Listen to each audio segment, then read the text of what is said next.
Brahma's meditation channel కి స్వాగతం సుస్వాగతం మాస్టర్స్. మనందరి గురువు గారైన పత్రిజీ గారికి ఆత్మ ప్రణామాలు తెలియజేసుకున్నాం మాస్టర్స్. అలాగే ఎంతో అద్భుతంగా ఎంతో చక్కగా సీతాయనం అనే బుక్ చదువుకుంటున్నాం మాస్టర్స్. 8 రోజులు కంప్లీట్ చేసుకొని 9వ రోజు స్టార్ట్ చేసుకున్నాం మాస్టర్స్.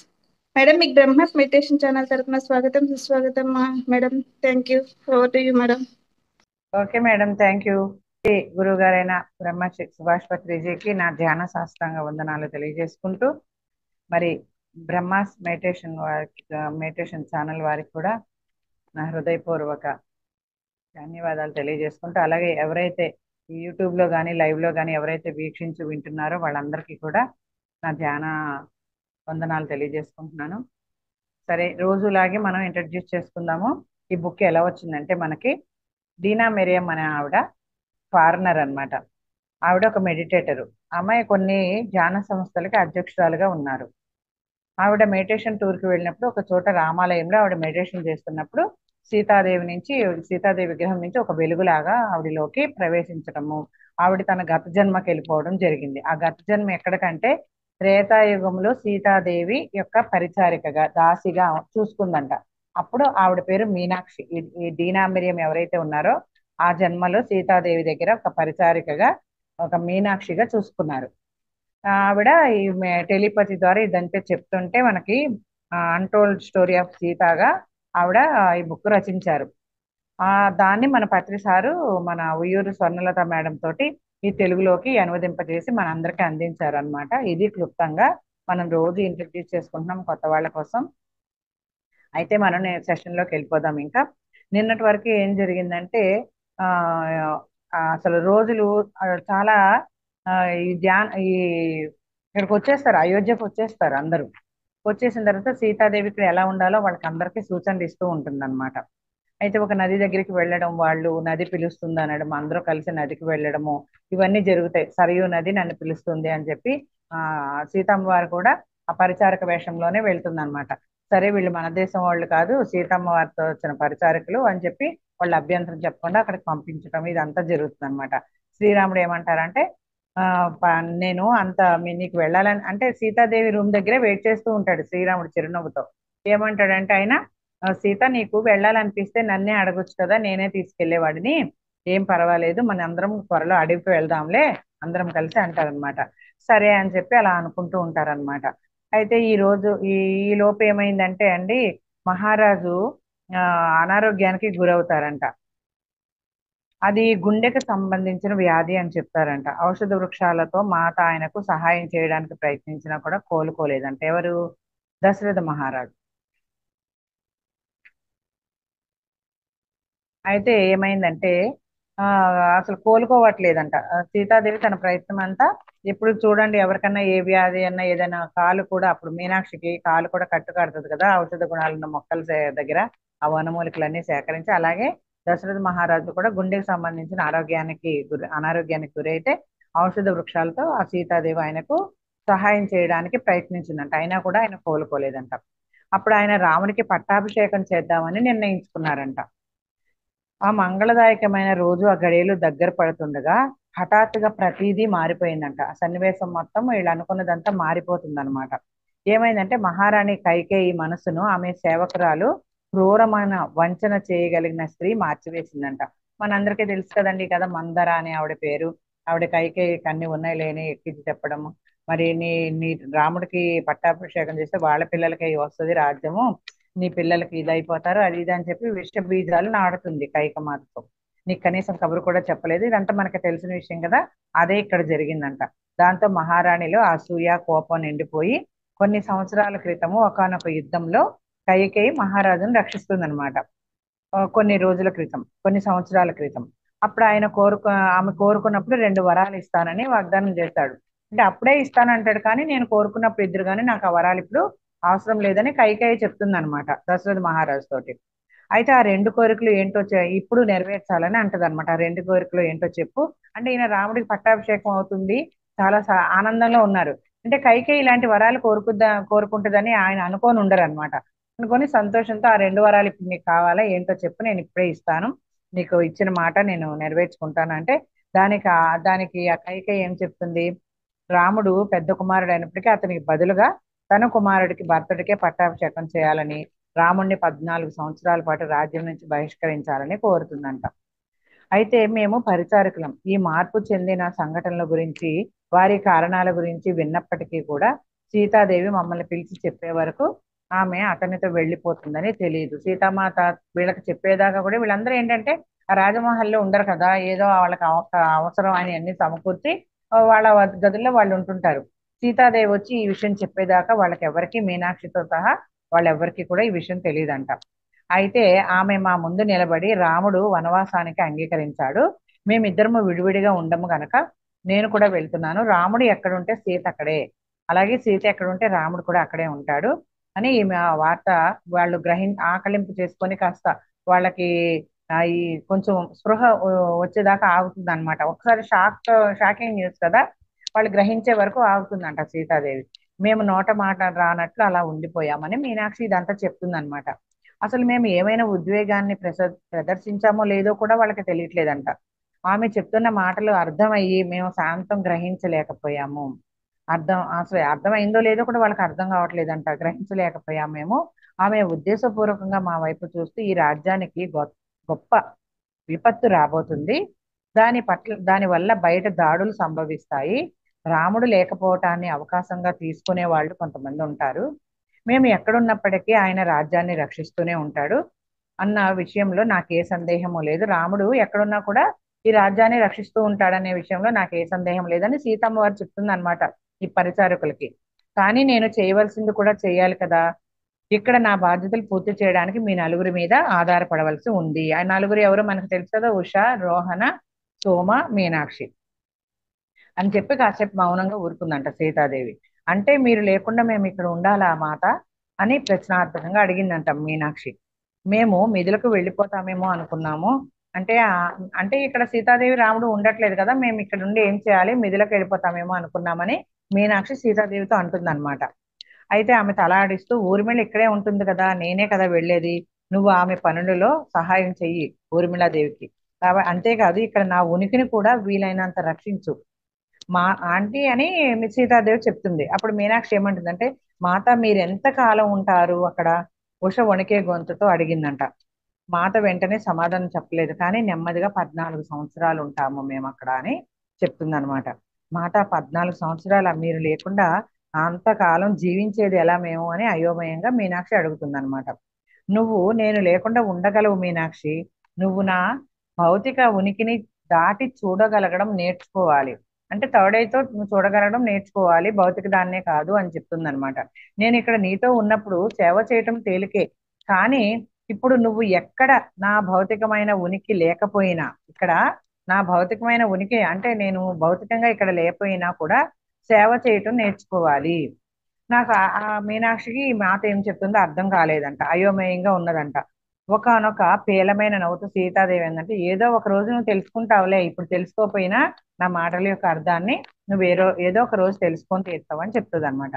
మీరు ఎప్పుడు వెళ్తారు మాత అని సోమ నిబ్బరంగా అడిగి, సోమ ఒక్కతే కొంచెం ముందు జరగబోయేవన్నీ కొంచెం తెలుసుకోగలుగుతుంది అనమాట. అంటే తిన కూతురు అంత ఉంటుంది అన్నమాట మీనాక్షికి సోమ. అయితే నిబ్బరంగా అడిగింది, సోమ ఒక్కతే కొంచెం గట్టిగా నిబ్బరంగా ఉందంట. రేపు ఉదయం వెళ్తామని సీతామాత చెప్తుంది. అయితే నేను వెళ్ళి సిద్ధం కావాలి అంటూ సోమ వెళ్ళబోతుండగా ఆ మాత ఆమె చేయి పట్టుకొని ఆపి, సోమ ఇప్పుడు నీవు మాతో రావట్లేదు, అంటే అయోధ్యకి ఎలా వచ్చారో అడవిలో కూడా వీళ్ళు వెళ్దాం అనుకున్నారనమాట. అందుకని సోమ అయితే నేను సిద్ధం కావాలని వెళ్ళిపోతుంటే మాత ఆమె చేయి పట్టుకొని ఆపి, సోమ ఇప్పుడు నువ్వు మాతో రావట్లేదు, నాకు అడవిలో కంటే ఇక్కడ నీ అవసరం ఎక్కువగా ఉంది, ఈ పరివార కృత్యాలలో నా ఉనికిని నువ్వు నిలిపి ఉంచు, మీరందరూ ఇక్కడ ఉండడం నాకు అవసరం, మీరు నా ఉనికిని నిలిపి ఉంచుతూ త్వరలో గందరగోళం వైపు విసిరివేయబడుతున్న ప్రజలను ఉన్నతీకరించడానికి ప్రయత్నించడం ద్వారా మీరు నాకు ఎక్కువ అంటే సీతాదేవి ఇక్కడ లేకపోయినా కూడా ఈ రాజ్యము కొంచెం విపత్తుకు గురి కాబోతుంది కాబట్టి వాళ్ళని ఆ విపత్తు నుంచి ప్రజలను మీరందరూ కాపాడడానికి ఇక్కడ ప్రయత్నించడం ద్వారా మీరు నాకు ఎక్కువ సేవ చేయగలరు, అంటే నేనుంటే నాకు సేవ చేయడమే కాదు, రాజ్యం ఒక విపత్తులో పడబోతుంది కాబట్టి ఇక్కడ ప్రజలందరికీ సేవ చేయడం కూడా నాకు సేవ చేసినట్టే అవుతుందని సీతాదేవి వాళ్ళతో చెప్తుంది అనమాట. ఇది చాలా త్వరగా సంభవిస్తుందా మాత అని అడుగుతారనమాట. మనకు మనం సంసిద్ధపడే అంటే మనం ఈ ఏదైతే జరగబోతుందో దానికి మనము ఆకలింపు చేసుకోవడం అంటే దానికి మనం ప్రిపేర్ అయ్యే టైం కూడా లేదా అని ఉద్వేగంతో దిగ్భ్రాంతితో మీనాక్షి అడుగుతుందన్నమాట. సిద్ధపడవలసింది ఏమీ లేదు మీనాక్షి, ఏం చేయాలో నేను ఇప్పుడు మీకు చెప్తాను, నాతో రండి అని ఆమె మధ్య గది గుండా ఆమె గది బయటకు ఒక విగ్రహం ఉంచిన చోటుకు తీసుకువెళ్ళిందంట. అక్కడ విగ్రహం పక్కన ఒక పెద్ద పాత్ర ఉందంట. అక్కడికి తీసుకెళ్లి ఆమె కళ్ళు మూసుకొని కొన్ని మంత్రాలు చదువుతూ తన చేతిని ఆ పాత్ర మీద ఉంచిందంట. ఆమె తెరచిన అరచేతి నుంచి పాత్రలోకి ఒక జ్వాల ప్రవేశించిందంట. అక్కడ ఒక విగ్రహం ఉందంట. వీళ్ళు అడిగిన ప్రశ్నలకి ఇక్కడ కాదు నేను చెప్పేది, నాతో రండి అని చెప్పి అక్కడ ఒక విగ్రహం దగ్గర ఒక పాత్ర ఉంటే ఆ పాత్ర మీద ఆమె అరచేతిని ఉంచిందంట సీతాదేవి. అలా ఆ కళ్ళు మూసుకొని కొన్ని మంత్రాలు చదువుతూ ఆ పాత్ర మీద ఆ చెయ్యి అరచేతిని ఉంచేసరికి ఆమె అరచేతి నుంచి ఆ పాత్రలోకి ఒక జ్వాల, అగ్ని అన్నమాట ప్రవేశించిందంట. చాలా గంభీరంగా స్థిరమైన స్వరంతో సీతాదేవి ఏంటంటే ఏమనేదంటే, నేను నా శక్తిని ఈ జ్వాలలో ప్రవేశింపజేశాను, దీనిని గమనిస్తూ ఉండండి మీరు, నేను లేనప్పుడు దీనిని తగ్గిపోనివ్వకండి, మీ ప్రార్థనలు జపాలతో దీనిని కొనసాగిస్తూ ఉండండి. ఆ జ్వాల ఈ రాజమందిరానికి రక్షా కవచం లాంటిది, కాబట్టి మీరు నా పట్ల శ్రద్ధ చూపినట్టే దీని పట్ల కూడా జాగ్రత్త వహించి రక్షించండి. నెయ్యి ఏమీ పోయిన అవసరం లేదు. చూడండి, ఈ అగ్నిలో మనం నెయ్యి పోస్తూ నూనె పోస్తూ ఉంటాం కదా, ఏదో ఒకటి అగ్ని ఆరకుండా ఉండడానికి, అలాంటి ఏమీ మీరు చేయక్కర్లేదు, కేవలం రాత్రి పగలు మంత్రోచ్చరణ చేస్తే చాలు. మేము చదవవలసిన మంత్రాలను మాకు వినిపించింది, ఏ మంత్రాలు చదవాలో తను చదివి వినిపిస్తుంది అనమాట. నేను ఈ జ్వాలలోనే ఉంటాను, నేను ఎక్కడ ఉన్నా కూడా ఈ జ్వాలలోనే ఉంటాను, సరైన సమయంలో దానిని మీరు నా నా చైతన్యంలోకి రప్పించుకుంటాను మిమ్మల్ని కూడా, అప్పుడు అది దానంతటా అదే ఆరిపోతుంది. సరైన సమయంలో అంటే ఆ సమయం వచ్చినప్పుడు దానంతటా అదే ఆరిపోతుందంట. ఎప్పుడు? దానిని నేను నా చైతన్యంలోకి తీసేసుకుంటాను సరైన వచ్చినప్పుడు. ఇప్పుడు ఎలా అయితే జ్వాల రగిలించిందో తన చైతన్యాన్ని అక్కడ ఉంచిందో, సరైన సమయం ఆ టైం ఎప్పుడైతే వచ్చిందో అప్పుడు మళ్ళీ నేను ఈ జ్వాలని నాలోకి తీసేసుకుంటాను సరైన ఆ టైం వచ్చినప్పుడు. కాబట్టి మీరేమి ఇలా ఏం అవసరం లేదు, సందేహించాల్సిన అవసరం లేదు. ఆ జ్వాల ఎప్పుడైతే ఆరిపోతుందో దానికి మీకు ఏంటంటే అర్థము, ఈ నేను రాముడు వెళ్ళిన కార్యం పూర్తయిందని, మేము తిరిగి వస్తున్నామని అప్పుడు మీకు తెలుస్తుంది. అప్పుడు ఆ జ్వాల ఆరిపోవడం ద్వారా నేను ఏంటంటే ఆ జ్వాలలో నా చైతన్యాన్ని ఉంచాను కదా, ఇక్కడికి వచ్చేటప్పుడు నేను ఆ జ్వాలను నాలోకి తీసుకుంటాను, అదే మీకు సాక్ష్యం అనమాట, నేను రాముడు అయోధ్యకు వస్తున్నామని. అప్పుడు నా ప్రేమను నేను దానిలోకి వ్యాపింపజేస్తాను. కాబట్టి మీరు మీ ప్రేమ ప్రార్థనలు నాకు పంపగలుగుతారు ఈ జ్వాల ద్వారా. మనందరినీ రక్షించేది ఒక ప్రేమ మాత్రమే అని సీతాదేవి చెప్పేసరికి వీళ్ళెవ్వరూ మాట్లాడలేదంట. ఇప్పటికీ మాత మమ్మల్ని వదిలి వెళుతోంది అన్న విషయం మేము జీర్ణించుకోలేకపోతున్నాం. సోమకు తప్ప మాలో ఎవరికి ఆమె చెప్పేది అర్థం కాలేదు. అయితే ఆమె మేము ఏం అనుసరించవలసిన సూచనలు వీళ్ళు ఏమేమి అనుసరించాలో ఆ సూచనలన్నీ ఇచ్చిందని మాత్రం తెలిసిందంట. వాళ్ళకి ఆమె చెప్పేది అర్థం కాకపోయినా. అప్పుడు ఉష కొనసాగించిందంట. సీతాదేవి మళ్ళీ ఇట్లా చెప్తుంది ఉషతోటి, ఉష ఊర్మిళను జాగ్రత్తగా చూసుకో, ఎందుకంటే ఊర్మిళకి ఉషకి కొంచెము ఇప్పుడు మీనాక్షికి సీతాదేవికి ఎలా దగ్గర సంబంధం ఉందో, కొంచెం క్లోజ్నెస్ ఉందో, అట్లానే ఊర్మిళకి ఉష అనే ఆమెకి కూడా అంత క్లోజ్నెస్ ఉందన్నమాట. అయితే లక్ష్మణుడు పూర్తి చేయవలసిన విషయాలలో తోడ్పడడానికి ఆమె గాఢ ధ్యాన స్థితిలోకి వెళుతుంది. చూడండి, లక్ష్మణుడు సీతారాములతో అడవులకు వెళ్ళినప్పుడు మళ్ళీ వచ్చేదాకా కూడా ఈ 14 ఏళ్ళు ఊర్మిళాదేవి ఏం చేస్తుంది? నిద్రపోయింది అని చెప్తారు, కానీ అది నిద్ర కాదు, గాఢమైన ధ్యాన స్థితిలోకి వెళ్తుంది. ఆమెను నువ్వు రక్షిస్తూ ఉండు, ఆమెకి సంబంధించిన పరిచర్యలన్నీ చేస్తూ ఉండని, ఆ పని ఊర్మిళని చూసుకోమని ఉషా కప్ చెప్తుంది అనమాట సీతాదేవి. ఎప్పుడు ఆమె పక్కనే ఉండు. సోమ, రాముడు దగ్గర లేని సమయంలో తీవ్ర వేదనకు గురి అయ్యే కౌసల్య మాతని నిలిచి ఉండడానికి నువ్వు నా ప్రేమ వాహకంలా వ్యవహరించు. అంటే ఇప్పుడు రాముడు ఉండడు కదా, తన తల్లి ఎవరు? కౌసల్య కదా, ఆమె కొంచెము అప్సెట్ అయిపోతుంది అనమాట. అప్పుడు నేను దగ్గర లేని టైంలో నువ్వు, రాముడు లేని దగ్గర టైంలో నువ్వు ఆవిడని జాగ్రత్తగా చూసుకో, అంటే ఒక ప్రేమ వాహకం లాగా నువ్వు వ్యవహరించు, కాబట్టి నన్ను సేవించినట్లే కౌసల్యాదేవిని కూడా సేవించు అంటే సోమ అలాగే అలాగే అని చెప్పి తల ఊపింది అనమాట. అయితే సుమిత్ర ఎవరు? లక్ష్మణుడి తల్లి. ఆమె ఆధ్యాత్మికంగా పురోగతి చెందింది. తరువాత మహాదేవునిపై ఆధారపడుతూ ఉంటుందంట ఆమె. ఎవరితోటి? సుమిత్ర అన్నమాట, లక్ష్మణుని తల్లి మహాదేవుడిపై ఆధారపడి ఉంటుందంట ఎక్కువగా ఆధ్యాత్మికంగా. ఆమె పూజలలో సహాయపడు నువ్వు. మీరు వెళ్ళిన తరువాత నేను మీకు ఎలా సహాయపడగలను అని అడుగుతారనమాట. మీరు ఇక్కడ ఉండరు కదా, మీకు మేము ఇక్కడి నుంచి ఎలా సహాయం చేయగలము అని వెక్కుళ్ళు పెట్టే స్వరంతో అడుగుతుందన్నమాట. అప్పుడు సీతాదేవి ఏమంటుందంటే, మాత కైకేయిని చూసుకోవటానికై నీ అవసరం ఉంది మీనాక్షి, అదే నువ్వు నాకు చేయగలిగిన సేవ. నేను భయంగా చూశాను. అంటే కైకేయి ఏ వల్లే కదా ఇదంతా ఇలా జరిగింది, ఈ సిచ్యువేషన్ అంతా. మరి కైకాదేవిని నేను ఎలా చూసుకోగలను అని చెప్పి భయపడిద్ది అనమాట. కానీ నేను భయంగా చూశాను కానీ ఏమీ మాట్లాడలేదు. ఆమెకు అత్యంత జాగ్రత్త అవసరం. ఆమెను అందరూ అసహించుకొని వెలివేస్తారు. కాబట్టి ఆ టైంలోనే ఆమె మళ్ళీ స్పృహలోకి వచ్చిన తర్వాత, అంటే ఇదంతా ఏదో ఒక మాయ కమ్మి ఆమె అందరి మాటల వల్ల తను అలా చెప్పేసింది కదా, మళ్ళీ అందులోంచి ఎవడో స్పృహలోకి వస్తుంది. కాబట్టి తనను తానే క్షమించుకోలేదు. స్పృహలోకి వచ్చిన తర్వాత అంటే ఆ మాయ విడిపోయి, ఆ మందరి యొక్క ప్రభావం విడిపోయి ఆమె మళ్ళీ స్పృహలోకి వచ్చిన తర్వాత తనని తాను క్షమించుకోలేదంట. అయ్యో నేను నా రాముణ్ణి ఇలా అడవి పంపించానా అని ఆమె స్పృహలోకి వస్తుందన్నమాట. తనని తాను క్షమించుకోలేదు. ఆ రాముడు ఆమెను ఎంతగానో ప్రేమిస్తాడు. ఆమె తిరిగి స్పృహలోకి వచ్చిన తర్వాత తన హుందాతనాన్ని, విలువను మళ్ళీ పొందించాలనుకుంటాడు అని. కాబట్టి నువ్వే ఆమెను చూసుకో అని మీనాక్షి చెప్తుంది అనమాట కైకేయి బాధ్యతని. మాత ఆమె ఇదంతా చేసిన తర్వాత కూడా, అంటే ఇంత చేసింది కదా, ఇంత చేసిన తర్వాత కూడా నేను ఇంకా మంచిగా చూసుకోవాలా ఆమెను అని, అవి ఈ విషాదానికి అంతటికీ ఆమె కదా కారణం అని చెప్తుంది అనమాట. అప్పుడు సీతాదేవి ఏమంటుందంటే, ఆ ఆ విధంగా కనిపిస్తుంది అంటే మేము వెళ్ళడానికి ఆమె ఒక ఉపకరణం. కార్యకారణ సంబంధాలు ఉంటాయని మన అందరికీ తెలుసు కదా. ఏంటంటే అసలు కార్యం ఏంటి, రాముడు అక్కడ ఏం చేయాలి, రావణాసురుడిని సీతాదేవిని తీసుకెళ్లడము, అక్కడ యాగాలని ఋషుల్ని వాళ్ళని కాపాడడము, వాళ్ళందరినీ అమాయకులైన అడవిలో ప్రజలందరినీ కాపాడడం, ఇవన్నీ చేయాల్సిన రాముడు వచ్చిన కార్యం అదే. సీతాదేవి ఈ భూమి మీద పుట్టడానికి కారణం అదే. ఆ కారణం కోసము ఈ కార్యం సంభవించింది. కాబట్టి ఆవిడ ఒక ఉపకరణం మాత్రమే. ఇదంతా జరగడానికి ఆమె ఒక ఉపకరణము, అంటే ఒక సాధన అనమాట, ఒక పనిముట్టు. ఇప్పుడు మనం చూడండి, విశ్వానికి ఒక పనిముట్టులాగా పనిచేస్తున్నాం మనం. ఆ విశ్వానికి అంతా మన ధ్యానం చెప్పడం అయితే, ధ్యాన ప్రచారం అయితే, ఇవన్నీ ఎలా చేస్తున్నామో మనం ఒక ఉపకరణాలం అనమాట. అట్లాగే ఇదంతా జరగడానికి, రాముడు అడవికి వెళ్ళడానికి, ఇదంతటికి కూడా ఆమె ఒక ఉపకరణం మాత్రమే.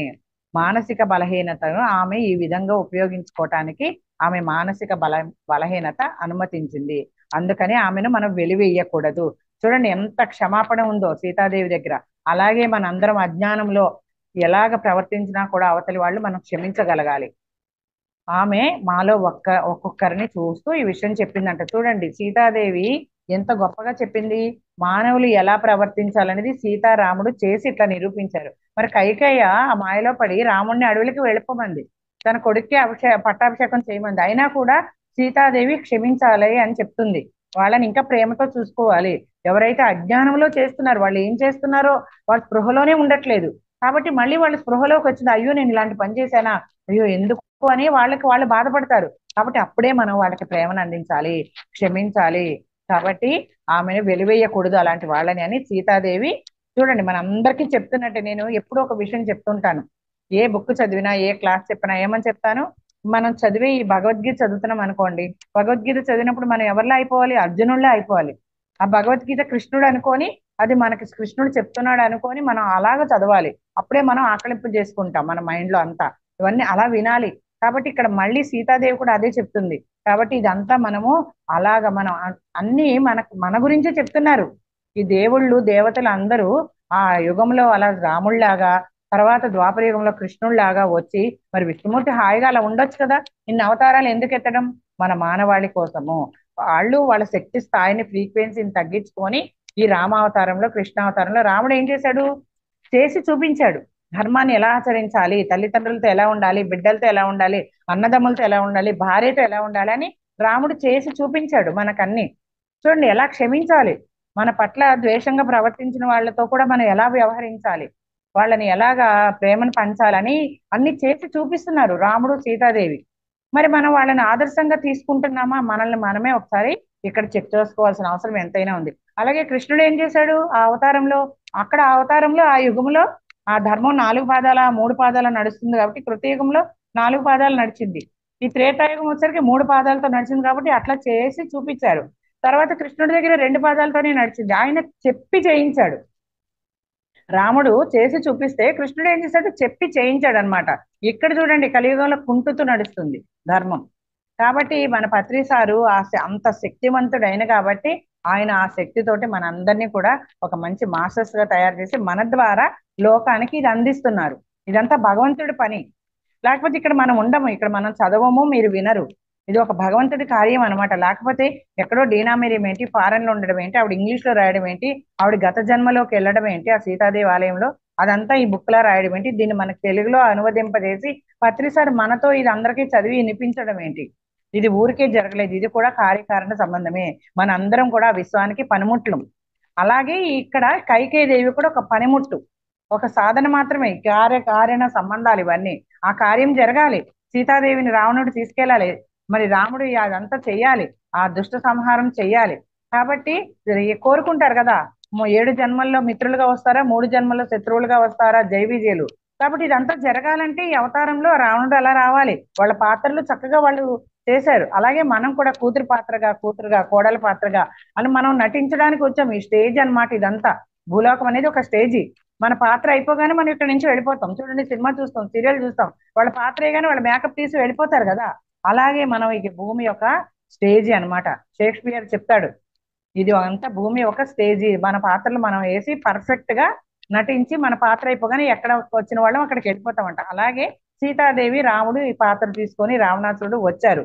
వాళ్ళు ఈ యుగంలో ఇలాంటి చక్కగా పర్ఫెక్ట్ గా ఎవరి పాత్ర వాళ్ళు చేయడానికి వచ్చారనమాట. కాబట్టి ఇదంతా కూడా కైకేయి ఏమీ కారణం లేదు, ఆవిడ ఒక ఉపకరణం మాత్రమే అని ఇంత చక్కగా అర్థమయ్యేటట్టు మనందరికీ అర్థం అవ్వాలని సీతాదేవి వాళ్ళందరికీ పరిచారికులకి. చూడండి, బాబాయ్ ఏం చెప్పినా ఎవరో ఒకళ్ళు ఉదాహరణగా పెట్టుకొని చెప్తారు.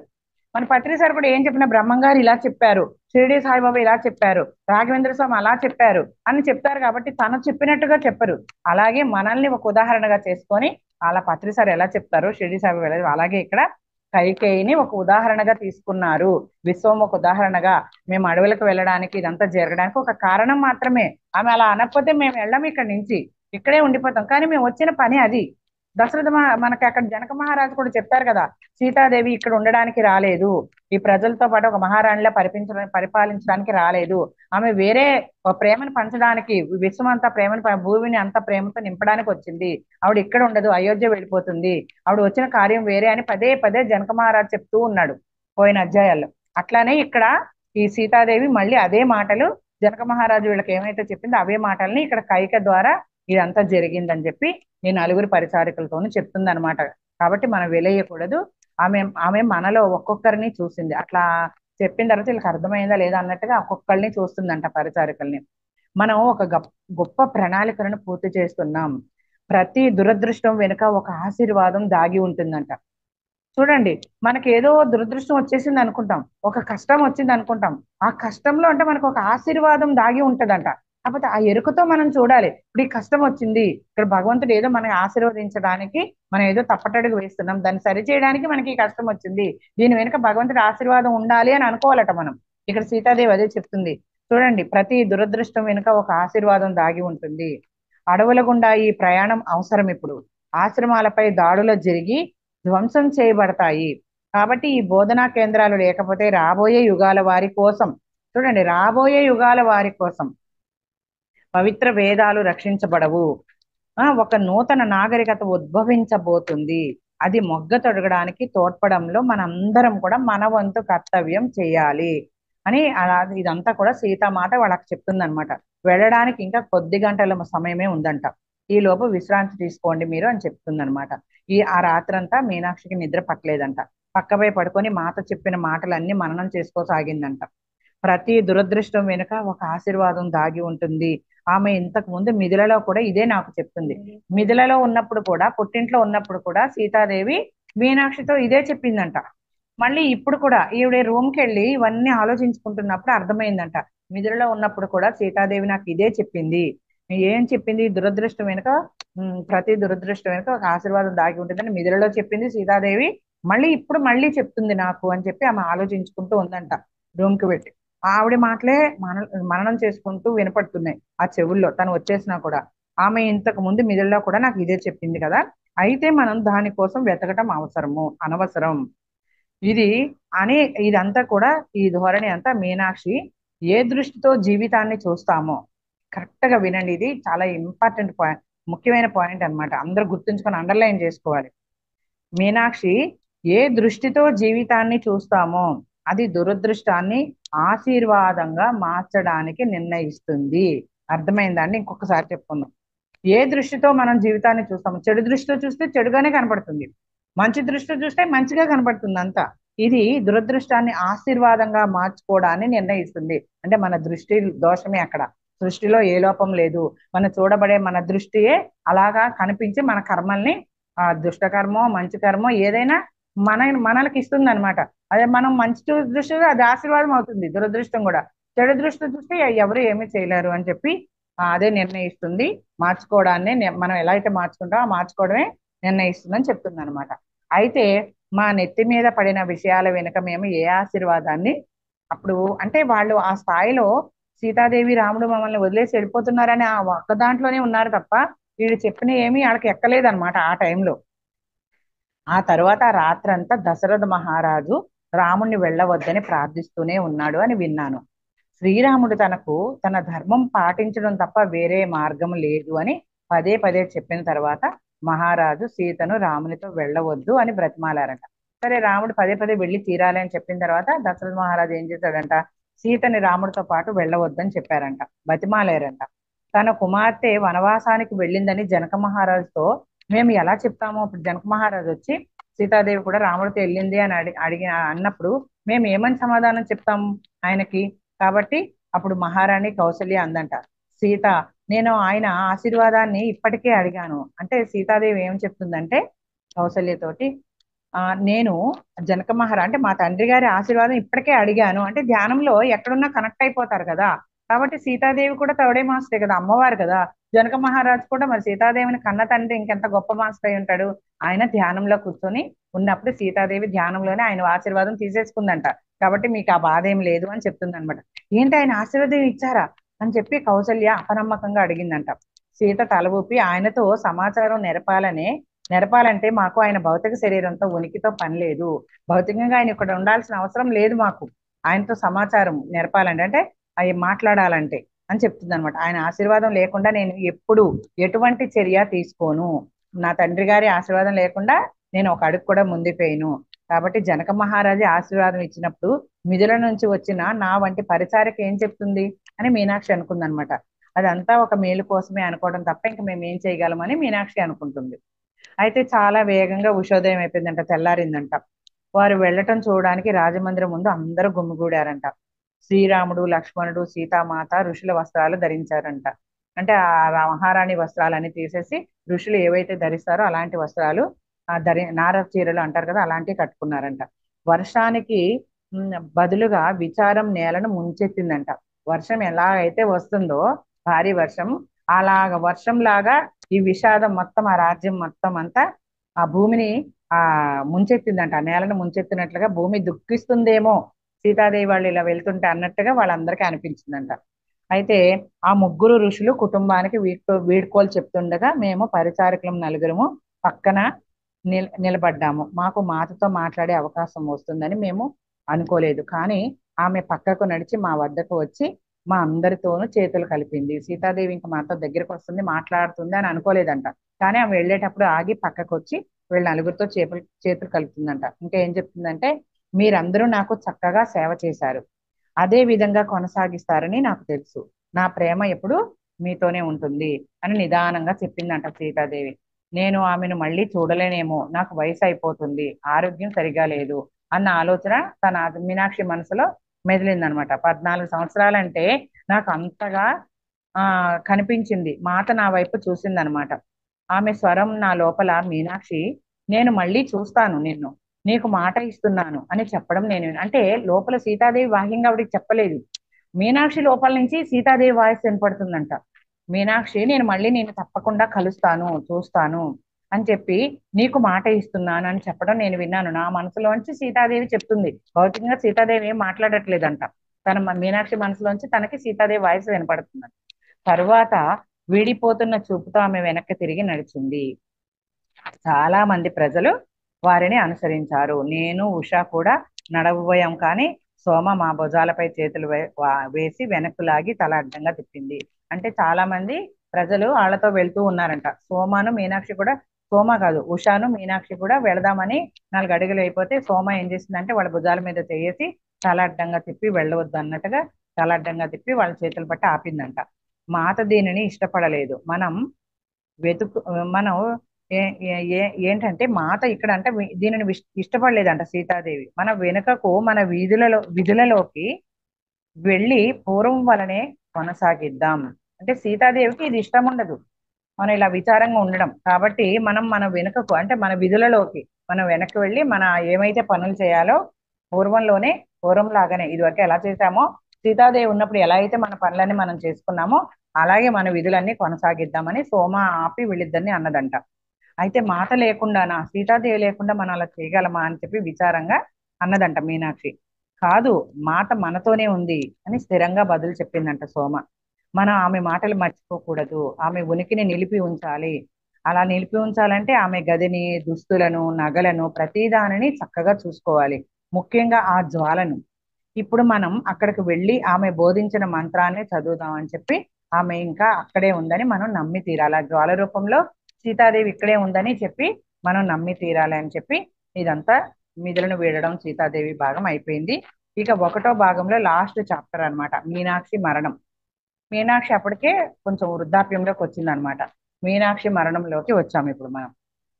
అయితే నూతన వాస్తవంలో సర్దుకోవడానికి మాకు కొంత అంటే నూతన వాస్తవంలో సర్దుకోవడం అంటే ఇక్కడ ఏంటంటే ఈ జరిగిన దాన్ని ఈ విషయాలన్నీ కొంచెం ఆకలింపు చేసుకోవడానికి వాళ్ళకి కొంచెం కొంతకాలం పట్టిందంట. మా మా పనులలో సూచనలు ఇవ్వడానికి కావాల్సిన సమయస్ఫూర్తి సోమకు మాత్రమే ఉంది. ఈ పని ఎలా చెయ్యాలో చెప్పే ఒక మెళకువ అంతా ఆ సోమ ఒక్కదానికే ఉంది. కాబట్టి మేము అందరము ఉదాసీనంగా మారిపోయాము. సోమ ఒకటే కొంచెం మాకు ఈ పనులన్నీ ఎలా చేయాలని చెప్పి ఆ శక్తి తనకే ఉంది అని చెప్తుంది. ఆ పవిత్ర జ్వాలను రక్షించడానికి మాలో ప్రతి ఒక్కరూ గడపవలసిన సమయాన్ని ఆమె కేటాయిస్తుంది. సోమ అంట ఏ సమయంలో ఈ జ్వాలని కాపాడటానికి ఆ మంత్రోచ్చరణ చేయడానికి వెళ్ళాలని సోమయే ఆ టయాన్ని కేటాయించిందట. ఏ సమయము ఏంటి అని. మాత ప్రతిరోజు ఆ రోజు కోసం ధరించవలసిన దుస్తులు, ఆభరణాలు సిద్ధం చేయడం, ఆమె గదిని శుభ్రం చేయడం, ఆ పువ్వులు ఉంచడం, ఏ పువ్వులు ఉంచాలో నిర్ణయించటం, ప్రతిరోజు చేసే పూజకు సహాయం చేయడం, అన్నిటికీ ఒక్కొక్కళ్ళని నియమించిందంట. ఎవరు? సోమ. ఈ విధంగా మేము మాలో మాత ఉనికిని నింపుకున్నాము. ఈ విధంగా మేము మాత మా దగ్గర లేదు, సీతాదేవి మాతోనే ఉంది అనే ఒక నమ్మకాన్ని నింపుకున్నారట వాళ్ళల్లో వాళ్ళు. అంతేకాక ఆమె మాకు అప్పగించిన నూతన విధులను అంటే ఈ తను లేనప్పుడు కూడా ఏమేమి చేయాలో కొత్తగా కొన్ని పనులు అప్పచెప్పింది కదా సీతాదేవి, అదంతా కూడా వాళ్ళ మనసుల్లో నిలుపుకున్నారట ఏమేమి చేయాలని.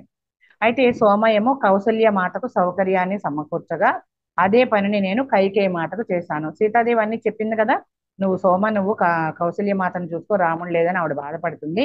అలాగే కైకని మీనాక్షికి అప్పచెప్తుంది కదా చూసుకోమని, ఆ మీనాక్షి మాత్రం కైకాదేవిని చూసుకుంటుందంట. నా జీవితంలో అత్యంత కష్టమైన పని ఇదే. అసలు మీనాక్షి జీవితంలో ఏదైనా కష్టమని పైన ఉందంటే అది ఆ పని ఉందంటే అది కైకాదేవిని చూసుకోవడమేనంట. అయితే ఆ కష్టమైన పని అదేనే చెప్తుంది. ఎందుకంటే ఆమె పట్ల నాకు తీవ్రమైన ఆగ్రహం ఉంది.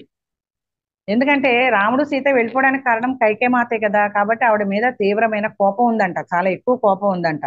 కానీ ఆ మాటను కోపం ఉందన్న మాటను నేను తిరస్కరించలేను, కోపం అయితే ఉంది. ఎన్నో వారాల తర్వాత గాని నాలో ఆ కరుణ చోటు చేసుకోలేదు. సీతాదేవి చెప్పింది కదా మనం వాళ్ళని క్షమించాలి, వాళ్ళని దగ్గర తీసుకోవాలని. చాలా రోజుల దాకా ఆ కరుణ అనేది ఈవిడలో కలగలేదంట. చాలా కాలం ఆమెను విశ్వాసపాత్రుడైన సేవకురాలు మహారాణి మనసు మార్చడం వలన పంపివేయబడిందంట. ఈ ఒక సేవకురాలు ఉందంట కైకేయి మాతకి చేయడానికి ఎప్పటి నుంచో ఆ అంతఃపురంలో. అయితే ఈవిడ మనసు మార్చడానికి చూస్తుందంట కైకేయి మనసును మార్చడానికి. అందువల్ల ఆమె ఆ అంతఃపురం నుంచి బయటకు గెంటేయబడిందంట. ఎందుకంటే కైకాదేవికి చాలా కోపం ఎక్కువగా ఉంది కదా, ఆ పరిస్థితిలో ఉన్న కైకాదేవిని సముదాయించిన ఎవరి వల్ల కాల. ఎప్పటి నుంచో ఆమెకు సేవ చేసే ఒక సేవకురాలు వల్ల కూడా కాలేదంట. ఆమెని మహారాణి మనసు మార్చడానికి ప్రయత్నిస్తుంది కాబట్టి ఆ కారణంగా ఆ పనుల్లోంచి ఆ పరిచారకలను ఆమె వద్దకు వెళ్ళేవారు కాదంట ఎవరు. ఎందుకంటే ఆమె ఎప్పుడు చేసామా వెళ్ళగొట్టబడింది. ఇంకా వేరే ఉన్న వాళ్ళు ఎవరు ఆమె దగ్గరికి వెళ్ళి సేవ చేయడానికి సాహసించేవారు కాదట. అయితే మహారాజు ఆరోగ్యం మాత్రం ఆ అనారోగ్యం నుంచి బయటపడలేదంట. మిగిలిన మహారాణులు ఇద్దరు ఆయన ఆరోగ్య విషయంలో నిమగ్నమై మహారాణి కైకేయి గురించి అసలు ఏమీ పట్టించుకోకపోవడంతో ఆమె భోజన విషయాలు నాకు వదిలివేయబడ్డాయి. ఎందుకంటే ఎప్పటి నుంచో ఉన్న ఆవిడ వెళ్ళిపో వెళ్ళగొట్టబడింది అక్కడి నుంచి. ఆ ఆ పనులన్నీ కూడా మరి మహారాణులు ఇద్దరు ఆ మహారాజును చూసుకోవడంలో నిమగ్నమై ఉన్నారు కాబట్టి ఈ కైకేయి బాధ్యత అంతా తనే చూసుకోవాల్సి వచ్చిందని చెప్తుంది. మాత నన్ను అభ్యర్థించి ఉండకపోతే నేను ఆ స్థాయిలో సేవ చేసి ఉండేదాన్ని కాదు. సీతాదేవి వెళ్ళినప్పుడు నా అభ్యర్థించింది కదా కైకేయిని చూసుకోమని. అలా ఆవిడ చెప్పుండకపోతే నేను ఇలా సేవ చేసి ఉండేదాన్ని కాదు. ప్రతి ఉదయము నేను ఆమె తలుపు కొట్టి బయటకు పిలిచి ఆహారం అందించేదంట. చాలా గంటల తర్వాత గాని ఆవిడ వచ్చి తలుపు తీసేది కాదంట కైకేదేవి. అయితే ఒక రోజు మాత్రం తలుపు తీసి ఉన్నట్లు అనిపించి జాగ్రత్తగా లోపలికి వెళ్ళిందంట. చీకటిగా చీకటిగా ఉన్న గదిలోకి వెళ్ళాను. చుట్టూ చూశాను. ఆ గది, ఆ మహారాణి పూర్తిగా గందరగోళంగా కనిపించారంట. ఆ క్షణంలో ఆమె చేసిన పనులన్నిటినీ మర్చిపోయాను నేను. కైకేయి ఏదైతే చేసిందో ఇంతవరకు, ఆ గదిలోకి వెళ్ళి ఆ గదంతా ఆమెనే చూడగానే ఆవిడ చేసిన పనులన్నీ కూడా నేను మర్చిపోయాను. మొదటిసారిగా నా హృదయంలో ఆమె పట్ల కరుణ ప్రవహించింది. అయితే మరీ దగ్గరగా వెళ్ళడానికి భయపడి కొంత దూరంలోనే ఉండిపోయాను. సోమ సూచించినట్లు నా కళ్ళు కిందకి దించుకున్నాను. సోమ ఆవిడ దగ్గర చూడక నువ్వు వెళ్ళి నువ్వు తలంచుకునే ఉండు అని సోమ చెప్తుంది అనమాట ఆ గదిలోకి వెళ్ళేటప్పుడు. ఆ పనే చేశాను, నాకు సోమ చెప్పింది గుర్తొచ్చి అని చెప్తుంది. మహారాణి నన్ను దగ్గరకు రమ్మని పిలిచింది. ఆమె నన్ను గుర్తుపట్టినట్టు కళ్ళు చికిలిస్తూ ప్రతిరోజు నాకు భోజనం తెచ్చిచ్చేది నువ్వేనా అని అడిగిందంట. నేను తల ఊపాను. ఎవరు నువ్వు? కొత్త పరిచారికవా? నాకేం చెప్పాలో తెలియలేదంట. కైకాదేవి దగ్గర పిలిచి కొంచెం చాలా రోజుల నుంచి ఆ గదిలో ఉండిపోయింది కదా, సూర్యుడు అనేది దాన్ని చూడలేదు. అందుకని గుర్తుపట్టలేకపోయింది అనమాట. రోజు నాకు గదిలో భోజనం అందించేది నువ్వేనా? నువ్వు కొత్త పరిచారిక అంటే ఉన్న పరిచారిక వెళ్ళిపోయింది కదా, నువ్వు కొత్త పరిచారికవా అని అడుగుతుందంట. అయితే ఆవిడ తలూపిందంట. ఎవరు? మీనాక్షి. అయితే ఏం చెప్పాలో తెలియలేదంట. నేను ఇంకా అయోధ్యకు కొత్త అయినప్పటికీ నేను కొత్త పరిచారిక అనుకోను. అయోధ్యకైతే కొత్తే, సీతాదేవికి ఎప్పటి నుంచో ఉంది కదా తను పుట్టక ముందు నుంచి మీనాక్షి. కాబట్టి నేను కొత్త పరిచారిక అనుకోవట్లేదు. హఠాత్తుగా నేను ఎవరో ఆమె గుర్తించింది. ఆవిడ మొత్తానికి అనుకోకుండా సడన్ గా గుర్తుపట్టిందంట. సీతతో మిథుల నుంచి వచ్చిన పరిచారకులో నువ్వు కూడా ఒక దానివి కదా అని అడిగిందంట. సరే అని అన్నట్టుగా తల ఊపిందంట. అయితే నువ్వు నా భోజనం పట్ల ఎందుకు శ్రద్ధ వహిస్తున్నావు? సీతాతో వచ్చావు కదా మిథుల నుంచి, మరి నా భోజనం పట్ల నువ్వు ఎందుకు శ్రద్ధ వహిస్తున్నావు? నేనేం చేశానో నీకు తెలీదా? మీ రాణిని వదిలి ఉండడానికి కారణం నేనే కదా అని నీకు తెలియదా? ఆమె కంఠం విసురుగా, కోపంగా, నిర్లక్ష్యంగా ఉందంట. నేను భయంతో వెనకకు జరిగాను. నేనే కదా కారణం మీ సీతాదేవి అడవిలోకి వెళ్ళిపోవడానికి.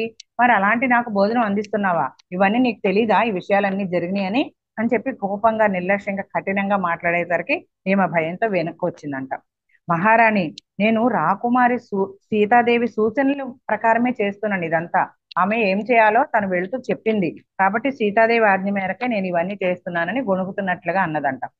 అయితే కైకాదేవి నిర్ఘాత పోయిందంట. ఆ తర్వాత ఏడుస్తూ నన్ను వదిలిపెట్టు, నన్ను వదిలేసాయి అని చెప్పి అరిచిందంట. అంటే నేను ఇంత చేసినా కూడా సీతాదేవి నా పట్ల ఇలాంటి కరుణ చూపించిందా అనేది ఒక్కసారి నిర్ఘాతపోయి తర్వాత ఏడుస్తూ నన్ను వదిలిపెట్టేసాయి అని చెప్పి గట్టిగా అరుస్తుంది అనమాట. నాకు ఇంత ధైర్యం ఎలా వచ్చిందో తెలియదు కానీ ఈ మాటలు నా నోటి నుంచి వెలువడ్డాయి. అంటే ఎంత ఈ ధైర్యం ఆ కైకాదేవితో అన్నదనమాట. అంత ధైర్యం ఎలా వచ్చిందో నాకే తెలియట్లేదు అంటుంది మీనాక్షి. ఏమన్నదంట? మహారాణి, దయచేసి నన్ను గది శుభ్రం చేయనివ్వండి. మీరు స్నానం చేయటంలోనూ దుస్తులు ధరించటంలోనూ నన్ను సహాయం చేయనివ్వండి. ఆమె ఏమీ మాట్లాడలేదంట. ఆ గది చాలా రోజులుగా మూసి ఉండడం వల్ల భయంకరమైన వాసన వస్తుందంట. కానీ ఆమె మళ్ళీ నన్ను వదిలిపెట్టేశాయి అని అరవగానే గబగబా యువతలకి వచ్చేసాను నేను. నా నరాలన్నీ చెదిరిపోయినట్లు అయినాయి.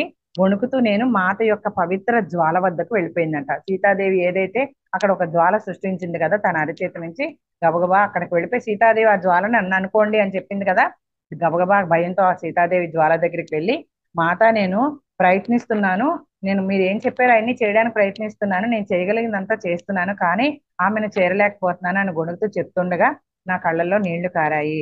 నేను వాటిని తుడుచుకుంటే అప్పుడే నాకు నువ్వు మాత కోరిన కోరికను పూర్తి చేస్తున్నావు అని సోమ ప్రశాంతమైన కంఠంతో తన దగ్గరకు వచ్చిందంట. ఆమె కిరాతకురాలు, విషంతో నిండి ఉంది. నేను సోమతో కళ్ళు తుడుచుకుంటూ చెప్పాను, ఆమె మామూలు మనిషి కాదు, పెద్ద కిరాతకురాలు అని చెప్పి సోమతోటి తన కళ్ళు తుడుచుకుంటూ చెప్పిందంట. అయితే మాత నన్ను ఆమెకు సేవ చేయమని ఎందుకు చెప్పారో నాకు తెలియదు. ఈవిడేమో ఇంత కోపంగా కిరాతకంగా ఉంది, అలాంటి ఆవిడకి సీతాదేవి సేవలు చేయమని నాకు ఎందుకు చెప్పారో నాకు ఇంకా అర్థం కావట్లేదు అని ఏడుస్తూ సోమతోటి చెప్తుందంట మీనాక్షి. ఆ కారణానికే, అవును, ఆమెలో విషం ఉంది, సందేహం లేదు, కానీ సీతాదేవి మనల్ని ఆమెలో నుంచి ఆ విషం కోల్పోయేలాగా చూడమంది కదా, విషం నిండే వాళ్ళని కూడా ప్రేమతోటి ఆ విషం తీసేయాలని చెప్పింది కదా, మరి ప్రేమ మాత్రమే ఆ పని చేయగలదు అని చెప్పింది కదా. ఆమె ఇంకా ఏం చెప్పిందంటే సేవకురాలు వెళ్ళగొట్టబడింది, ఆమెకు ఎప్పుడు ఉండే సేవకురాలు వెళ్ళగొట్టబడింది, మందిరంలో వేరే ఎవ్వరు లేరు, ఆమె వద్దకు వెళ్ళరు ఎవరు ఉన్నా. ఎవరో ఒకరు ఆమె పట్ల శ్రద్ధ వహించకపోతే ఆమె ఆకలితో మాడిపోతుంది కదా మీనాక్షి. కాబట్టి ఆ పని నేను సంతోషంగా చేస్తాను. నీ నుంచి ఆ బరువునే నేను తీసుకుంటాను, నువ్వు వెళ్ళొద్దులే, నీ పని ఆ పనేదో నువ్వు చేసే పని నేను చేస్తాను అంటే అనేసరికి సరే అని తల ఊపి ఆ మాట సీతాదేవి నాకు ఇచ్చిన ఏ పైన అయినా స్వీకరించడంలో నేను అప్పుడు ఓడిపోలేదు, ఇప్పుడు కూడా ఓడిపోతే నేను ఆ ముఖం ఎలా చూడగలను. కానీ నువ్వు ఆమె చేసినట్లే తల దువ్వుకోకుండా స్నానం చేయకుండా అస్తవ్యస్తమైన దుస్తులతో ఆమె పిచ్చిదానిలాగా కనిపిస్తుంది. ఎవరు? కైకే మాత. ఆ గది మురికి పట్టి ఎంత చిందరవందరగా ఉందో, ఎలా పడితే అలా ఉంది. ఆమె దానిని శుభ్రం చేయనివ్వదు. ఏం చేయాలో నాకు పారిపోవట్లేదు. విషయం అంతా వినిపించేసరికి సోమముఖంలో ఒక కరుణ కనిపించిందంట. పాపం నిజంగా ఆమెకు మతిపోయింది. నేను ఆమెను ఏమీ అనలేను. అపరాధ భావం ఆమెను ముంచెత్తుతుంది.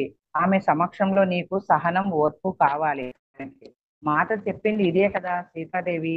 కాబట్టి సరే అన్నట్టుగా మీనాక్షి కూడా తల ఊపిందంట. సోమ నా చేతిలో చేయి వేసి, మీనాక్షి నువ్వు వణికిపోతున్నావు, భయం నిన్ను లోపరుచుతుంది. ఇంతకు ముందు ఎన్నడూ నేను ఇలా భయపడలేదు సోమ. ఇది నదిలో మునిగి నేను నా జీవితం వదిలివేయడానికి సిద్ధపడ్డాను.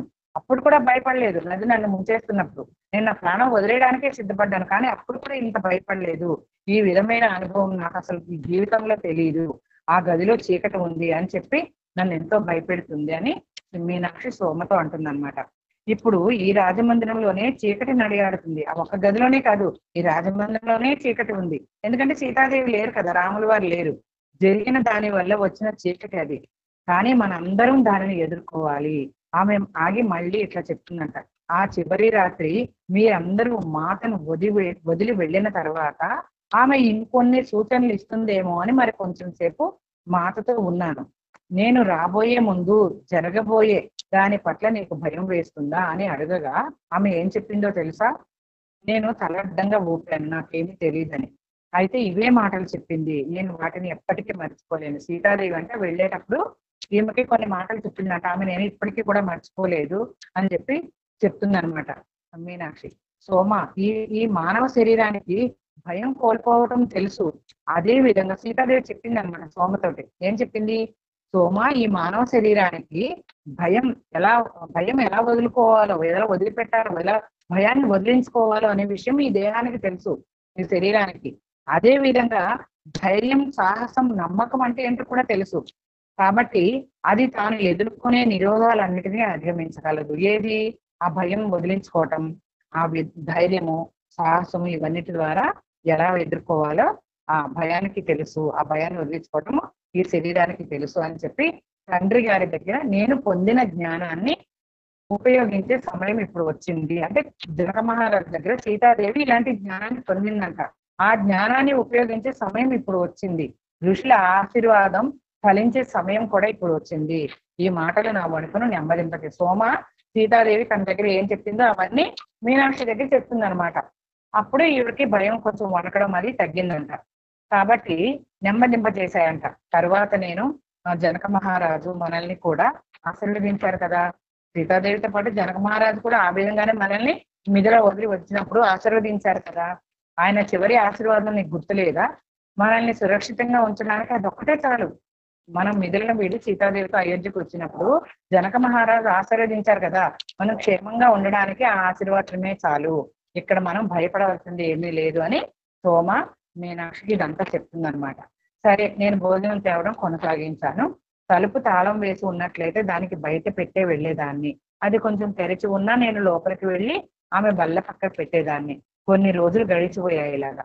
ఒకనొక రోజు నేను లోపలికి వెళ్ళినప్పుడు, నువ్వు ఇప్పుడు గది తుడుచుకోవచ్చు అని ఆమె పర్మిషన్ ఇచ్చింది అనమాట కైకే మాత. సోమ అట్లా చేస్తూనే ఉంది. కానీ కొన్ని రోజులు గడిచిపోయింది. కొన్ని రోజుల తర్వాత కైకేదేవి ఏమంటుందంటే, సరే నువ్వు ఇప్పుడు గదిని తుడవచ్చు అని చెప్పింది అనమాట. నేను ఆమె యొక్క చూసి ఆమె పూర్తిగా స్పృహలోకి వచ్చేసిందని గ్రహించాను. అంటే ఆ మాయ నుంచి మళ్ళీ ఈవిడ ఆ స్పృహలోకి వచ్చింది అని ఈవిడ గ్రహించిందంట. ఎవరు? మీనాక్షి. ఆమె సమక్షంలో నేను పిరికిగా ఉండేదాన్ని అన్న మాట కాదనను, కానీ మహారాణి మీరు స్నానం చేయడంలో సాయపడనా నేను అని అడిగిందంట. ఆమె తల ఊపిందంట. అక్కడి నుంచి ఆమెకు నా సేవ చేయడం మొదలైంది అప్పటి నుంచి అని చెప్పి మీనాక్షి చెప్తుంది. అయితే మేమిద్దరం చాలా తక్కువగా మాట్లాడుకునేవాళ్ళం. కొన్ని నెలల తర్వాత ఆ మందిరంలోకి నూతన పరిచారిక వచ్చింది. మహారాణి కైకేయి సేవా బాధ్యతలు ఆమెకు అప్పచెప్పబడ్డాయి. నా బరువు దించబడింది. సోమ ఈ వార్త చెప్పడానికి నా వద్దకు వచ్చింది. నువ్వు ఇప్పుడు ఇంకా ఆవిడకి సేవ చేయక్కర్లేదు, కొత్త పరిచారికను నియమించబడింది. కాబట్టి నువ్వు ఇప్పుడు ఈ బాధ్యత నువ్వు చేయక్కర్లేదు అని చెప్పి సోమ వచ్చి చెప్తుందంట మీనాక్షికి. అయితే నేను ఇక్కడ అవసరం లేదా అని కొంచెం టైం తర్వాత అడిగిందంట సంకోచంగా. సోమ తల ఊపి, నువ్వు ఆనందిస్తావు అనుకున్నానే, కానీ చూడబోతే విచారిస్తున్నావేంటి? ఆమె పట్ల, కైకేయి పట్ల ఏమైనా ఇష్టాన్ని పెంచుకున్నావా అని సోమ అడుగుతుందంట. అప్పుడు ఈమె తల ఊపి, ఇప్పుడు కూడా నేను మాట దగ్గర ఓడిపోయినట్లే. అప్పుడు ఇష్టం లేకుండా అప్పుడు ఓడిపోయాను, మాట చెప్పిన పనులు నేను పూర్తిగా చేయలేక. ఇప్పుడు ఇష్టంగా చేస్తున్నప్పుడు కూడా ఇప్పుడు వేరే ఆమెను నియమించారు కదా, ఇప్పుడు కూడా నేను సీత దగ్గర ఓడిపోయాను. ఆ పని నాకు అప్పగించింది సీతాదేవే కదా, ఇప్పుడు కూడా నేను సీత దగ్గర ఓడిపోయాను అని చెప్పి కొంచెం నిట్టూరుస్తుంది అనమాట. మనం చెయ్యగలిగిన దానిని మించింది మాట ఎప్పుడు మనల్ని అడగదు. మాటయే ఆ కొత్త పరిచారణ ఏర్పాటు చేసి ఉంటుందని, దాంతో నువ్వు ఈ నీ బాధ్యతల నుంచి తప్పించబడి ఉంటావని నేను అనుకుంటున్నాను అని సోమ చెప్తుంది అనమాట. సరే ఇంకా ఏం చేయగలను అనేసి ఆమె మాట్లాడలేదట. ఆమె అక్కడి నుంచి దూరంగా ఉందన్నమాట. అప్పటి నుంచి ఆమెకు కైకేయిదేవికి దూరంగా ఉంటూ వచ్చిందంట. ఇప్పుడు సోమ ఏం చెప్తుందంటే, మీనాక్షి ఆమె ఎప్పుడూ దూరంగా లేదు, సీతాదేవికి నేను దూరంగా ఉన్నాను కదా అనుకుంటుందంట. ఇప్పుడు మీనాక్షితో ఏం చెప్తుంది సోమ? మీనాక్షి ఆమె ఎప్పుడూ దూరంగా లేదు, సీతాదేవి మనకి ఎప్పుడు దూరంగా లేదు. ఈ విషయం నీకు అనేక సార్లు చెప్పాను కదా, ఆమె ఎరుకతో ఉంటుంది, జరుగుతున్న ప్రతి దాని పట్ల ఎరుకతో ఉంటుంది. ఇది నేను నీకు అనేక సార్లు చెప్పాను, నీకు గుర్తు లేదా అని చెప్పి సోమ చెప్తుంది అనమాట. అయితే ఇదంతా జరిగిన కొంతకాలానికి దశరథ మహారాజు మరణించారంట. భరతుడు మహారాణి కైకేయి కుమారుడు అనమాట. అయితే శ్రీరాముని సోదరుడు అనమాట. జరిగిన విషయాలకు ఎంతో చింతించి శ్రీరాముని, లక్ష్మణ్ణి, సీతలకు ఈ విషయం తెలియజేయాలని వారిని తిరిగి రమ్మని చెప్దామని చెప్పి అడవికి వెళ్ళాడట. ఎవరు? భరతుడు. దశరథ మహారాజు చనిపోయాడు మన తండ్రి గారు అని చెప్పి వాళ్ళని తీసుకొచ్చేద్దామని అడవిలోంచి అని చెప్పి వెళ్ళారంట. సరే భరతుడు వాళ్ళందరినీ తీసుకొస్తాడేమో అని చెప్పి వాళ్ళందరూ, భరతుడు ఏదైనా అనుకుంటే సాధిస్తాడు, వాళ్ళందరినీ తీసుకొచ్చేస్తారు అని వీళ్ళందరూ అనుకున్నారంట. అయితే వాళ్ళు ఇప్పుడు తిరిగి వచ్చేస్తారనమాట అని చెప్పి మహారాణి కైకేయి చర్యలకు తను ఏమైతే చేసిందో వాటికి పశ్చాత్తాపడుతున్నట్టుగా కైకేయి కూడా వాళ్ళు తిరిగి వచ్చేస్తారేమోని పశ్చాత్తాపడుతున్నట్లుగా కనిపించిందంట. బహుశా ఆమె వారిని స్వాగతించవచ్చు అని నేను సోమతో అన్నాను. సోమ తల మీద కొట్టుకుంటూ, వారు తిరిగి రారు, వారి పని ఇప్పుడే మొదలైంది కాబట్టి వారు తిరిగి రారు అన్నదంట. అయితే నేను నా ఆశను నిలిపి ఉంచుకున్నాను, ఆశ పోగొట్టుకోలే, వాళ్ళు వస్తారనే ఆశని పోగొట్టుకోలేదు నేను. కానీ అరణ్యం నుంచి భరతుడు ఒక్కడే తిరిగి వచ్చాడట. సోమ చెప్పినట్లుగానే రాజమందిరంలో మళ్ళీ విచారం స్థిరపడింది. సోమ ఒక్కటే కాస్త నవ్వుముఖంతో, ఎందుకంటే ఆవిడకి అన్ని తెలుసు అనమాట. కాబట్టి ఆ ఒక్కడే నవ్వుతూ ఉందంట, ఆ ఒక్కతే. కానీ అతను మంచి పని చేశాడు. మాతా శ్రీరాముడు ఈ రాజ్యంలో తమ ఉనికిని నిలిపి ఉంచుతారు, అయోధ్యను బలహీనపరచడానికి ప్రయత్నించే శక్తుల నుంచి రక్షిస్తాడు. ఎవరు? శ్రీరాముడు అని మాత చెప్పింది కదా, ఆ విషయం నీకు గుర్తులేదా అని సోమ అడుగుతుంది అనమాట. ఇప్పుడు జరిగేది అదే, ఇప్పుడు జరుగుతున్నదంతా అదే జరుగుతుంది. సీతాదేవి ఏం చెప్పిందో, రాముడు తన ఉనికితో ఇక్కడ ఉన్నా లేకున్నా ఈ రాజ్యాన్ని రక్షిస్తాడు అని సీతాదేవి చెప్పింది కదా, ఇప్పుడు అదే జరుగుతుందని సోమ మీనాక్షితో అంటుంది. ఆయన సింహాసనంపై కూర్చోడానికి తన పాదుకులు పంపాడు కదా, ఇక్కడ మాత ఉనికిలాగానే ఇక్కడ జ్వాల ఎలాగైతే సీతాదేవి రగిలించి ఉంచిందో తన ఉనికి అన్నట్టుగా, అట్లానే రాముల వారు కూడా తన పాదకులను పంపించాడు. కాబట్టి ఆయన ఉనికి కూడా ఇక్కడ ఉంది, ఇది నువ్వు అనుభూతి చెందడం లేదా మీనాక్షి అని చెప్పి అయోధ్యకు ఇదే గొప్ప ఆశీర్వాదం. ఏది?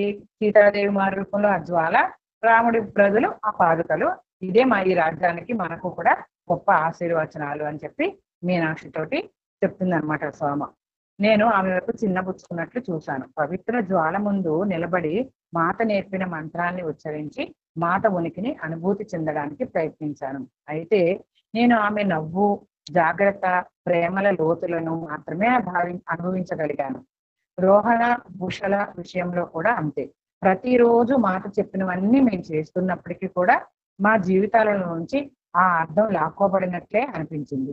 ప్రతి రాత్రి మేము ఆమెతో ఆ రోజంతా మందిరంలో జరిగినవన్నీ చెప్పేవాళ్ళం. ఏంటి? ఆ జ్వాల దగ్గరికి వచ్చి సీతాదేవితో మాట్లాడుతుంది, ఏ రోజు ఏం జరిగిందో అవన్నీ కూడా సీతాదేవితో చెప్తున్నట్లు ఆ జ్వాలతో చెప్పేవారంట. నా ప్రతిరూపం అని చెప్పింది కదా జ్వాలని సీతాదేవి, అందుకని వాళ్ళ రోజంతా జరిగిందంతా రాత్రిపూట వచ్చి ఆ జ్వాలతో సీతాదేవి చెప్తున్నట్లుగా చెప్పేవారట, సీతాదేవికి చెప్తున్నట్లుగా. మహారాణుల సంగతి, సోదరుల విషయం, ఊరిమిల విషయం అన్ని చెప్పేవాళ్ళంట. చెప్పవలసిన విషయాలు ఏమీ లేకపోతే ఏం చేసేవాళ్ళు, వీళ్ళ ఆలోచనలు కళలు గురించి చెప్పేవాళ్ళంట. సోమ ఒక్కటే మాత నుంచి సందేశాలు అందుకున్నట్లు కనిపించేదంట. అప్పుడప్పుడు సుదూరంగా అరణ్యంలో జరుగుతున్న విషయాలను ఆమె తోడేతో చూసి చెప్తూ ఉండేదంట సోమ. అయితే నీకు ఇది ఎలా తెలుసు అని ఒకసారి సోమని మీనాక్షి అడిగిందంట. నీకు గుర్తులేదా, మాత మనతో, అంటే ఆ జ్యోతి అగ్నిదేవుడు తన సందేశాలను మన వద్దకు తెస్తారని సీతామాత చెప్పింది కదా, నీకు గుర్తులేదా? అగ్నిదేవుడు సీత యొక్క సమాచారాన్ని అంతా తీసుకొచ్చి మనకి ఇస్తాడు అని సీతామాత చెప్పింది కదా, ఆ విషయం నీకు గుర్తులేదా అని చెప్పి అడుగుతుందన్నమాట. ఆయన ఇదే చేస్తున్నారు ఇప్పుడు. ఆ జ్వాల మాత ఇచ్చిన పవిత్ర వరము.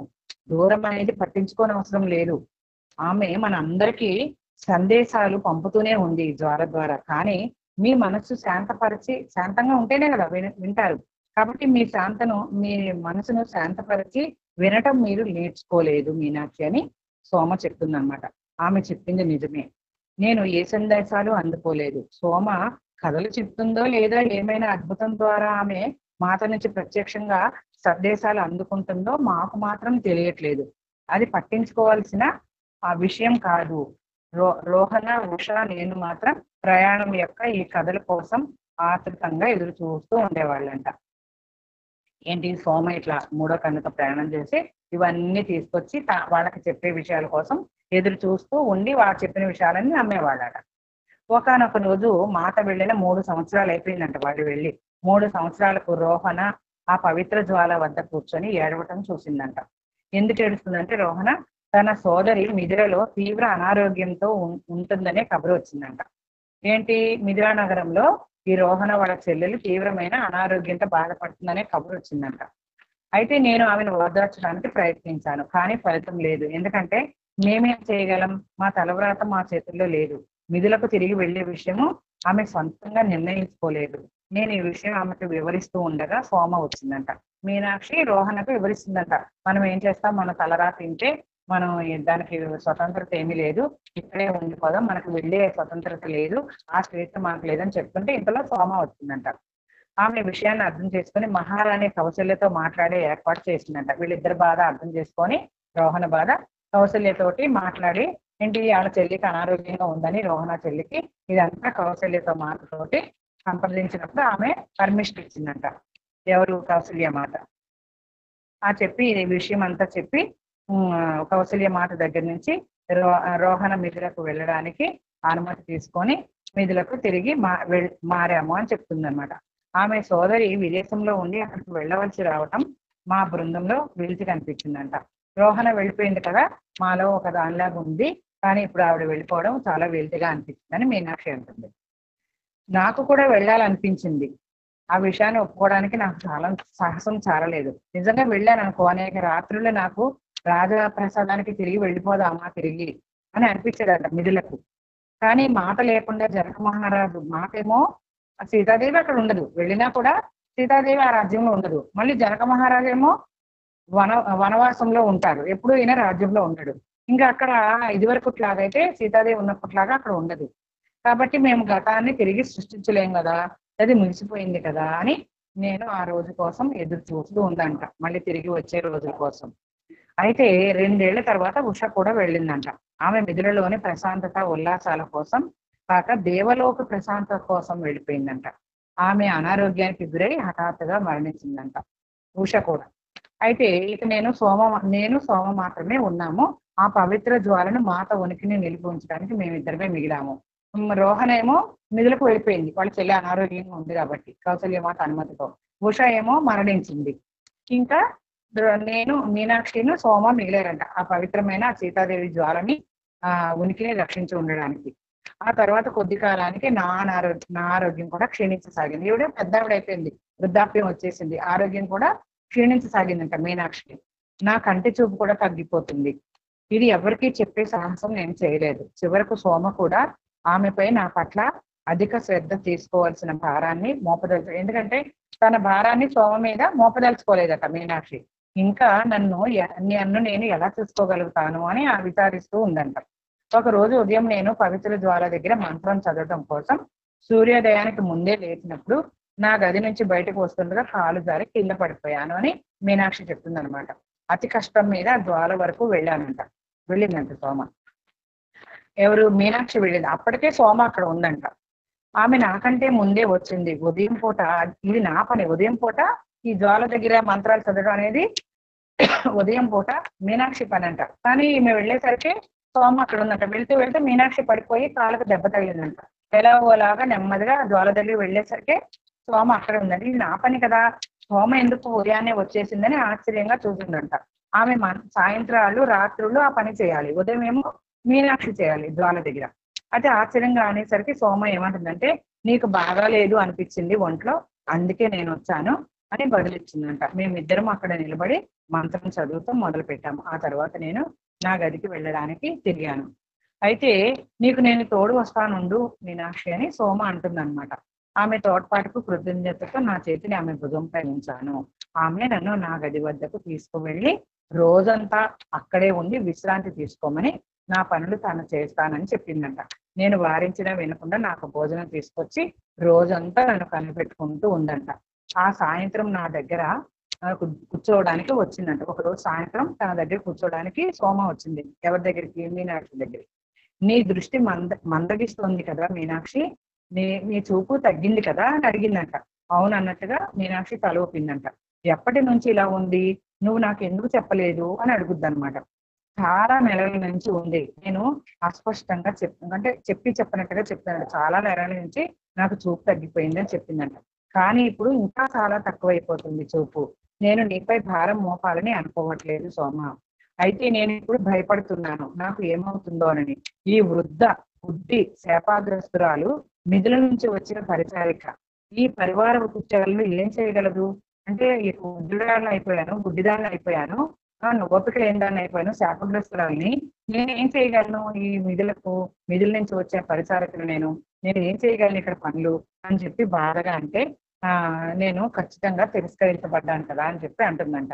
అప్పుడు సోమ గట్టిగా ఏమంటుందంటే, శాపం గురించి మాట్లాడుకు నువ్వు అని గట్టిగా పదునుగా చెప్పిందంట. సీతాదేవి ఒకసారి నీతో నువ్వు ముసలిదానివి కాదు, శాపగ్రస్తురాలు కాదు అని చెప్పలేదా అని గట్టిగా చెప్పి మళ్ళీ తర్వాత నెమ్మదిగా ఏం చెప్పిందంటే, నీ శాపాన్ని గొప్ప ఆశీర్వాదంగా మలుచుకోవచ్చు అని చెప్పింది కదా సీత మాట. నీకు గుర్తులేదా ఆ విషయం? దీన్ని నువ్వు ఈ శాపగ్రస్తురాలి అని అనుకుంటున్నావు. నువ్వు శాపగ్రస్తురాలివి కాదు, ముసలిదానివి కాదు. ఈ శాపాన్ని గొప్ప ఆశీర్వాదంగా గుర్తించమని నీకు చెప్పింది కదా సీతాదేవి, నీకు గుర్తులేదా ఆ విషయం అని అంటూ ఇలా చెప్పిందంటే, ఇంకా నేను ఒక పరిష్కారం కనుగొంటాను అని చెప్పి ఆమె బదిలిచ్చిందంట. మాట అంటే సీతాదేవి ఎప్పుడు ప్రతి సమస్యకు ఒక పరిష్కారం ఉంటుందని చెప్పేది కదా, అలాగే దీనికి కూడా ఒక పరిష్కారం ఉండి ఉంటుంది.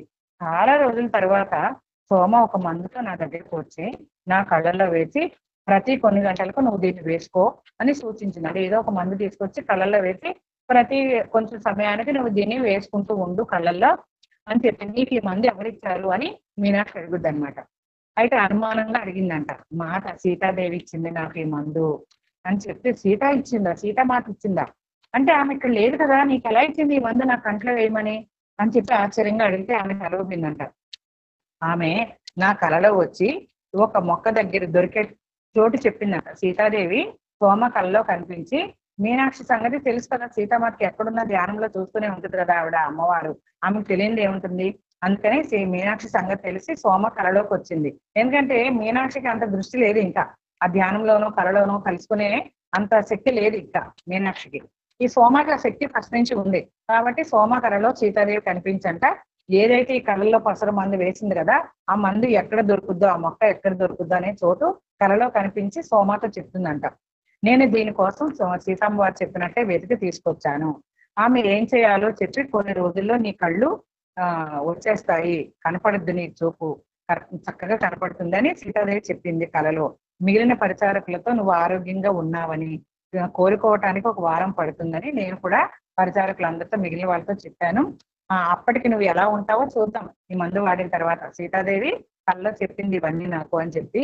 అయితే ఆ జ్వాల విషయంలో నీకెవరు సహాయం చేస్తారు? నేనేమో ఇలా ఉన్నాను, మందు వేసుకుంటూ ఈ గదిలో ఉంటాను, మరి ఆ జ్వాలను ఒక్కదానివే కదా చూడాలి, నీకెవరు సహాయం చేస్తారు అని అడుగుద్ది అనమాట. నాకెవరి సహాయం అవసరం లేదు. అయినా నిజం ఏంటంటే ఆ జ్వాలకు అసలు మన మంత్రాలే అవసరం లేదు. మనం ఆమెతో బంధాన్ని అనుభూతి చెందడం కోసం మాట అలా చెప్పింది అంతే. దానికి మంత్రాలు ఏమీ మనం చదవాల్సిన అవసరమే లేదు.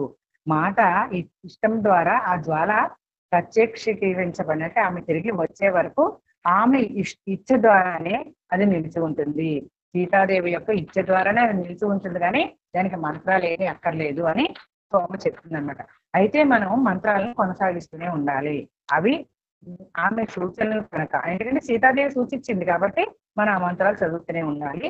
మన ఆమె మాట జవదాటిన వెంటనే ఈ రాజ్యానికి అరిష్టం చుట్టుకుంటుంది. కాబట్టి ఆ భయం ఉందన్నమాట వీళ్ళకి.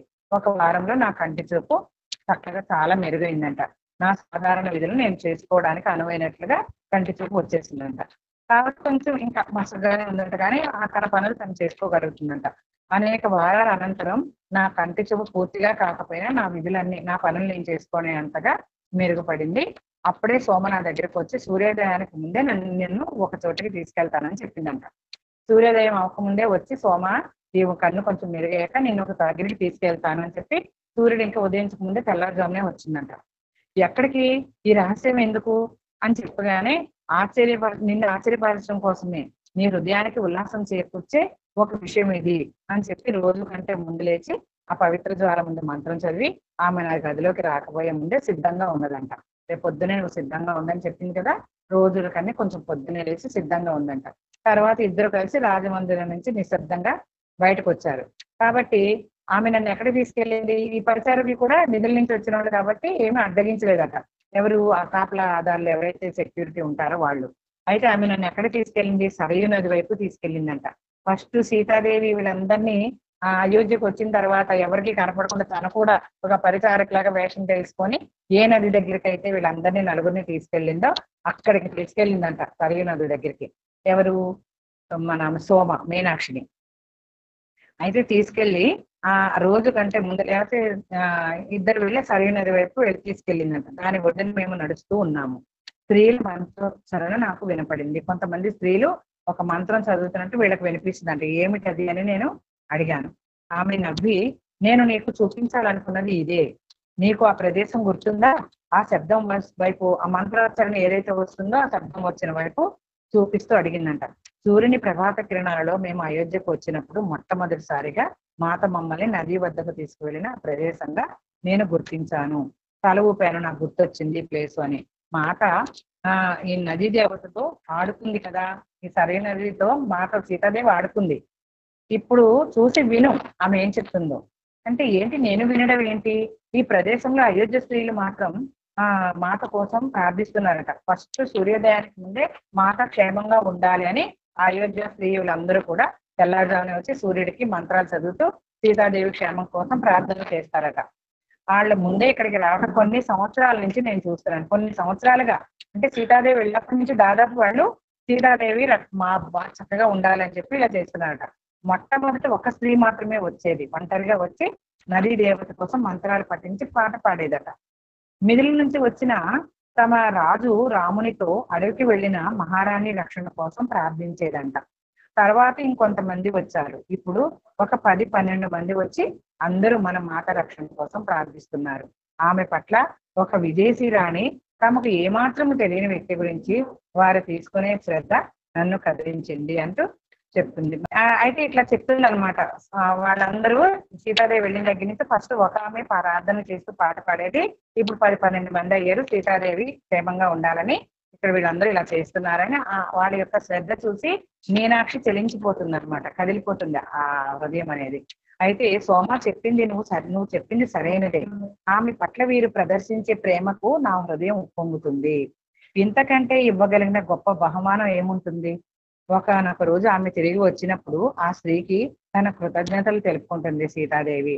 కానీ సోమ, వారు సీతామాత మొదటిగా నీటిలో కాలు పెట్టిన ప్రదేశంలోనే ఎందుకు ప్రార్థన చేస్తున్నారు, వింతగా లేదు అని అడుగుతుందన్నమాట. సోమ నవ్వి, ఏమీ లేదు, ఆ రోజు కేవలం మాత ఆడుకోలేదు నదితో, ఇదంతా ఆమెకు ముందే తెలుసు. ఆమె ఈ ప్రదేశాన్ని అలాగా క్రియేట్ చేసింది, చిత్రీకరించదు.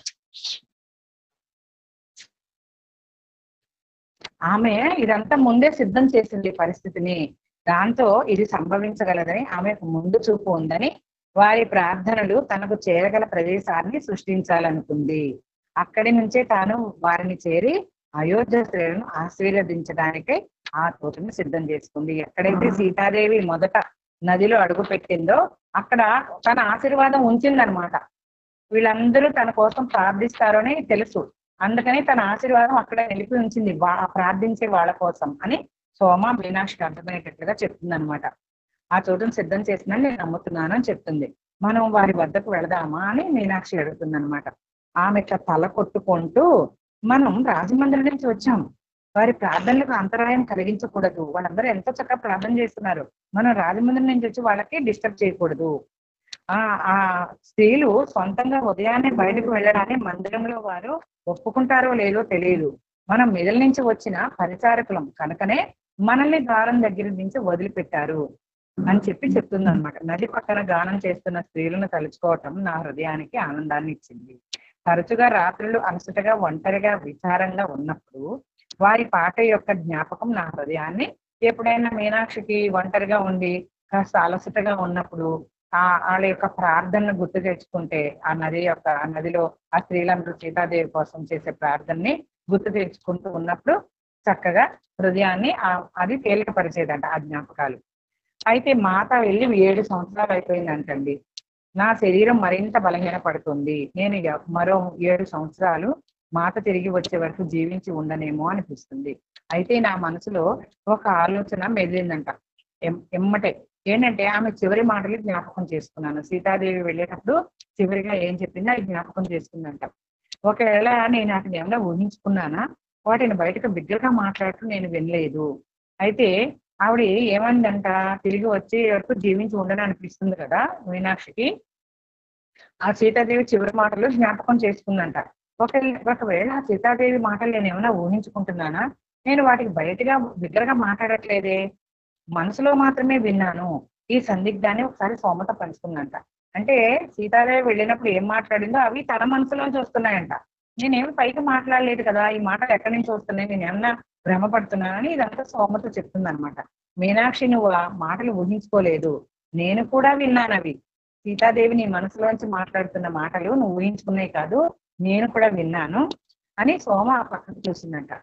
ఆమె నిన్ను ఓదార్చడానికి ఏం చెప్పిందో నిజంగా విన్నదో నాకు తెలియదు. అంటే నన్ను ఓదార్చడానికి సోమ అలా మాట్లాడిందో ఏంటో నాకైతే తెలియదు అని మీనాక్షి అంటుంది.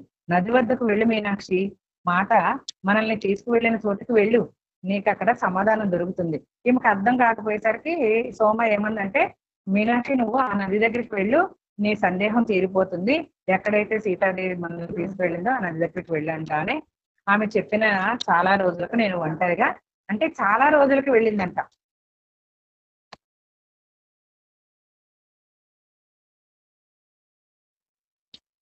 అయితే చాలా రోజులకు వెళ్ళిందంట. సోమ చెప్పింది కానీ తను ఎమ్మటే వెళ్ళలేదు, చాలా రోజులకు వెళ్ళిందంట.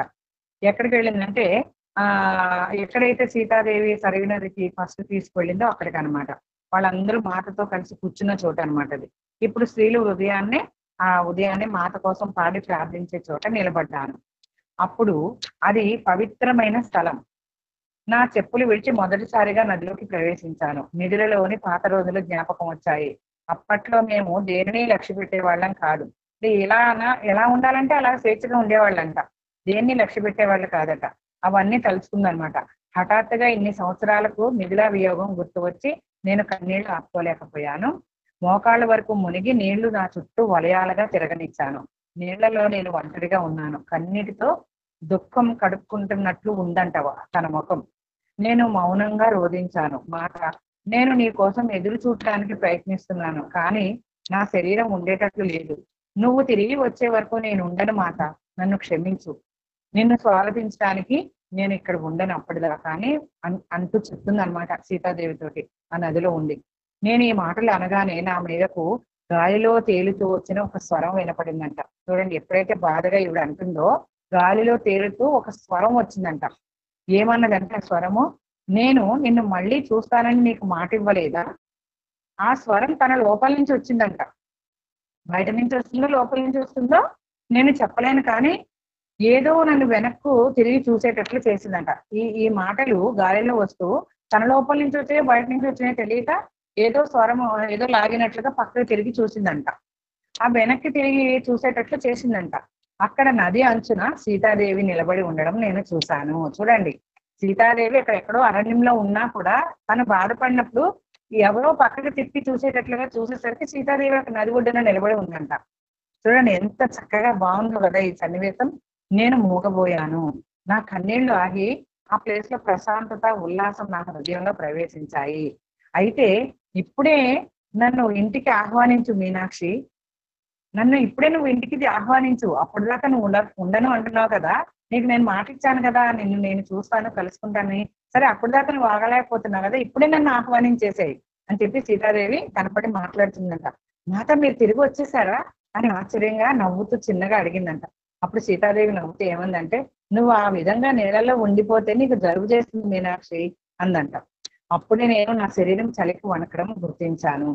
ఆమె నదిలోకి కొన్ని అడుగులు నడిచి నేను పైకి రావడానికి సహాయం చేసింది. ఆమె నదిలోకి కొన్ని అడుగులు వచ్చి పైకి రావడానికి సహాయం చేసిందంట చేయందిచ్చి. ఆ తర్వాత తన సాలువ కూడా తీసి నా చుట్టూ కప్పింది. నేను ఆమెకు కృతజ్ఞతను ఎలా చెప్పాలి, నా ప్రేమను వ్యక్తీకరించాలి, మరి శాశ్వతం వరకు నేను ఆమెను సేవిస్తానని చెప్పాలి అనుకుందంట. ఇవన్నీ కృతజ్ఞతలు చెప్పాలి, నేను ఎప్పటిదాకా ఉంటానో అప్పటిదాకా మిమ్మల్ని సేవిస్తూనే ఉంటానని చెప్పాలనిపించిందంట. కానీ నా నోటి నుంచి మాటలు రాలేదు, అసలు ఏ శబ్దము రాలేదు. నా ప్రేమను స్వీకరిస్తున్నట్లుగా ఆమె తల ఊపి, నేను నీతోనే ఉన్నాను అనుకోవటానికి నువ్వు ఈ శరీరాన్ని చూడాల్సిన అవసరం లేదు మీనాక్షి, ఈ జన్మకే కాదు ఎప్పటికీ. తర్వాత పెద్ద నవ్వుతో ఆమె వెనుదిరిగిందంట. ఇప్పటికే కాదు ఏ జన్మలో అయినా సరే నువ్వు నన్ను చూస్తావు అని చెప్పి చిరునవ్వుతో చెప్తూ పెద్దగా నవ్వుతూ వెనుదిరిగిందంట. ఆ చెట్ల గుంపులోకి నడిచి వెళ్ళిపోయింది. నడుచుకుంటూ వెళ్ళిపోయిందంట ఆ చెట్ల గుంపుల పొదల్లోకి. నేను అనుసరించడానికి ప్రయత్నించాను కానీ కదలలేక ఆమెను చేరలేదు. కొన్ని నిమిషాల తర్వాత నేను ఆ చెట్ల దగ్గరకు నడిచి వెళ్ళాను, కానీ నాకు ఆమె కనిపించలేదు. జరిగిన దానికి అయోమయానికి గురి అయ్యి కొన్ని నిమిషాలు అక్కడే నిలబడిపోయాను. చాలా అయోమయం గురైపోయిందంట. ఏం చేయాలో అర్థం కాక అక్కడే కొన్ని నిమిషాల పాటు నిలిచి ఉండిపోయిందంట. తర్వాత నెమ్మదిగా మందిరానికి తిరిగి వచ్చి అయితే అప్పుడు సోమ అంటుందంట, మీనాక్షి మాత సాలువ నీకెలా వచ్చింది, నీ దగ్గరికి ఎలా వచ్చింది అందంట. నేను నది నుంచి బయటకు వచ్చేసరికి పూర్తిగా తడిసిపోయి ఉండడం చూసి మాత తన సాలువాను నా చుట్టూ కప్పింది. నాకు జలుబు చేస్తుందేమో అని అంది. ఆమె తన భుజాల మించి తీసి నా చుట్టూ తానే స్వయంగా కప్పింది అని చెప్తుందంట. సరే నాతో రా అంటూ సోమ చేపట్టుకొని మాత గది వైపు తీసుకువెళ్ళింది. ఈ రోజు ఆమె కోసం నేను తీసిపెట్టిన సాలువా ఇదే. అంటే ఏ రోజుకి ఆ రోజు సీతాదేవి అక్కడ ఉన్నట్టే సీతాదేవి దుస్తులన్నీ తీసి పెడుతున్నారు అనమాట. ఈ రోజు సీతాదేవి కోసం నేను తీసి ఉంచిన సాలువా ఇదే అని చెప్పి ఆమె దుస్తులన్నీ చూపించిందంట. కానీ అది కనిపించలేదు. నేను ఏ దుస్తులైతే తీసి పెడదాం అనుకున్నానో తీసి పెట్టాను, కానీ అక్కడ నాకు కనిపించలేదు. నువ్వు ఈ గదిలోకి వచ్చి దానిని తీసుకోలేదు కదా, ఖచ్చితంగా చెప్పగలవా తీసుకోలేదని? అంటే సోమ నేను ఆ విధంగా ఎప్పుడైనా చేస్తానా అని బాధపడుతూ అన్నానంట. ఆమె ఆ విధంగా భావించినందుకు భయపడ్డాను. కానీ ఆమె ధరించిన దుస్తులు మాత్రం ఇవే. చూడు, ఆ దుస్తుల అంచులు తడిగా ఉన్నాయి. ఆమె నీటి అంచున నిలబడి ఉంది. ఆమె దుస్తులు ఇక్కడ గదిలో ఉంటే ఎలా తడుస్తాయి? ఆమె నీటి అంచున కదా నిలబడి ఉంది. ఆమె అక్కడో ఉంటే ఇక్కడ ఎలా తడుస్తాయి దుస్తులు? నువ్వు ఈ సాలువ ఇక్కడ పెట్టి ఉంటే అది మాట ఎలా వేసుకుంది? నాకు అసలు ఏమీ అర్థం కావట్లేదని మీనాక్షి అంటుందన్నమాట. ముఖంలో నవ్వు కదలాడుతుండగా సోమ ఎలా చెప్పిందంటే నిదానంగా జవాబిచ్చిందంట. ఇప్పుడు నాకు తెలిసింది నీ అనుభవము నిజమేనని, నువ్వు ఊహించుకోలేదని. మాత కోరుకుంది, నువ్వు ఆమెను నిజంగానే చూసావు. ఆమె నిన్ను ఆశీర్వదించడానికి వచ్చింది. ఈ సాలువ నీకు ఆమె ఇచ్చిన సంకేతము. ఆ అనుభవం నా హృదయానికి శాంతిని, హాయిని ఇచ్చిందంట. ఆ మీనాక్షికి కొన్ని వారాలు గడిచిపోయాయి. ఒకానొక రోజు నేను చాలా బలహీనంగా ఉండి మంచంపై నుంచి లేవలేకపోయాను. సోమ నన్ను చూడడానికి వచ్చింది. నా లోపల ఇంకా ఏమున్నాయో తెలుసుకుంటున్నట్లు లోతుగా చూసిందంట. నీ కోరికలన్నీ తీరిపోయాయి అనుకుంటున్నాను అందంట. నేను తల ఊపి నెమ్మదిగా నాకు ఉన్న ఒకే ఒక్క ఆశ భవిష్యత్తులో కూడా ఆమెకు నేను సేవ కొనసాగించుకునే సీతమాతకు. నేను నిద్రలోకి జారిపోయాను. లేచేసరికి సోమ ఇంకా నా పక్కనే కూర్చొని ఉంది. సోమ, నాకు ఎంతో అందమైన కల వచ్చింది. మనం మళ్ళీ నిద్రలో ఉన్నాం. నువ్వు నేను మాట అరణ్యంలోకి వెళ్ళాము. నీకు అరణ్యం జ్ఞాపకం ఉందా? నీరసంగా ఉన్న స్వరంతో అడిగిందంట మీనాక్షి. ఆమె అవును అందంట. మళ్ళీ మనం ఆమెతో మిదిలలో అడవిలో ఉన్నామని అనుకుంటున్నాను నేను. అంటే మీనాక్షి, నిధుల గురించి ఆలోచించకు. ఇప్పుడు నువ్వు అయోధ్యలో ఉన్నావు. ఇక్కడే మనం మాతకు సేవ చేయాలి, ఈ అయోధ్యలోనే. కానీ నేను అయోధ్యను ఎప్పుడూ ఇంటిలాగా, అంటే సొంత ఇంటిలాగా నిధులను అనుకున్నట్టుగా అనుకోలేకపోతుందంట. అనుకోవాలి మీనాక్షి, నువ్వు అనుకుంటావు. నువ్వు ఇక్కడే ఉంటావా? నా గొంతు ఆగిపోయింది, మాట్లాడే శక్తి లేనట్టు. నువ్వు ఇక్కడే ఉంటావా అని అడగబోయి ఆ గొంతు మోగపోయిందంట. శక్తి లేదనమాట ఆమెకి, వృద్ధాప్యం వచ్చేసింది. సోమ కొన్ని నిమిషాలు మౌనంగా ఉండి తర్వాత జవాబు చెప్పిందంట, ఉంటాను, నేను ఇక్కడే ఉంటాను. నాకు మాట్లాడే అంత ఓపిక లేక సోమ వైపు చూశాను. మీనాక్షి గట్టిగా, సోమ గట్టిగా చెప్పిందంట, ఉంటాను, నేను ఇక్కడే ఉంటాను అని. సో మీనాక్షికి మాట్లాడే ఓపిక లేక అలా సోమ వైపు చూస్తూ ఉందంట. ఆమె ఎంతో ప్రియమైన స్నేహితురాలు నాకు. నిజానికి స్నేహితురాలి కన్నా ఎక్కువే. నేను ఆమె సమక్షంలో మాత దగ్గర ఉన్నట్లుగా భావిస్తాను. ఆమె ద్వారా మాత నాతో మాట్లాడుతున్నట్టు భావిస్తా. నేను శక్తి కూడా తీసుకొని ఆ రోజు ఉదయం ఆమె నది వద్దకు ఎందుకు వచ్చింది అని అడిగిందంట. కొద్దిగా ఓపిక చేసుకొని లేచి సోమతో అడిగిందంట. ఆమె సీతాదేవి నది వద్దకు ఎందుకు వచ్చింది అని అడిగితే, అప్పుడు సోమ దూరంగా చూస్తున్నట్లుగా అలా ఒకసారి చూసి ప్రేమతో అందంట.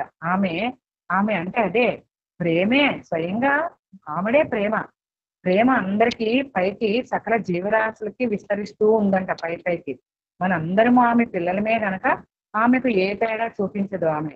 ఆ తర్వాత నా వైపు చూస్తూ, మాత జన్మ తీసుకున్నది ఆ ప్రేమను నెలకొల్పటానికే, దేవలోకాలను చుట్టి ఉండే ఆ ప్రేమను భూమి మీద జాగృత పరచటానికే.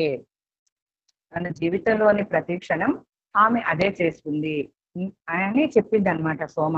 నేను అర్థం చేసుకోలేదు, నాకు దేవలోకాల గురించి ఏమీ తెలియలేదు, కానీ మాత అయోధ్యను వదిలి వెళ్ళేటప్పుడు నాతో అన్న మాటలు జ్ఞాపకం వచ్చాయి.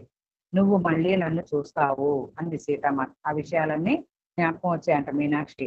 ఆమె నాకు మాట ఇచ్చింది కనుక వచ్చిందని ఇప్పుడు నేను గుర్తించాను. ఈ జన్మకు నా భారాలన్నీ తీరిపోయాయి కనుక నా నోటి నుంచి పెద్ద నిట్టూర్పు బయటకు వచ్చింది. ఇక నేను మాట కోసం ఎంత మాత్రమే ఎదురు చూడాల్సిన అవసరం లేదు. ఆమెను స్వాగతించడానికి ఇక్కడ సోమ ఉంటుంది. గత కొన్ని సంవత్సరాలలో పరివార కృత్యాలన్నీ సోమ ఎంతటి ప్రాముఖ్యాన్ని సంపాదించుకుందో నేను చూశాను. ఆ పరివార కృత్యాలలో, అంటే ఆ యొక్క పరివారం అంటే ఆ కుటుంబానికి ఎంత పాలు పంచుకుందో అనేది, సోమ ఎంత ఇంపార్టెన్స్ ఇచ్చింది అనేది చూసిందంట. ఎవరు? మీనాక్షి. అంత మంచి పేరు సంపాదించుకుందంట. సేవకులందరూ సలహాలు నిర్దేశకత్వాల కోసం ఆమె దగ్గరికే వస్తున్నారట, సోమ దగ్గరికి. మహారాణులు కూడా ఆమె పైనే ఆధారపడుతున్నారంట. ఆమె ఏకాగి కాబోదు, అంటే నేను లేకపోయినా కూడా ఆమె ఒంటరి కాదు. ఎప్పుడు ఏనాడు పరివార కృత్యాల్లో కలగ చేసుకొని నాలాగా కాక, ఇప్పుడు ఈమె పరివార కృత్యాలు ఎప్పుడు కలగ చేసుకోలేదంట.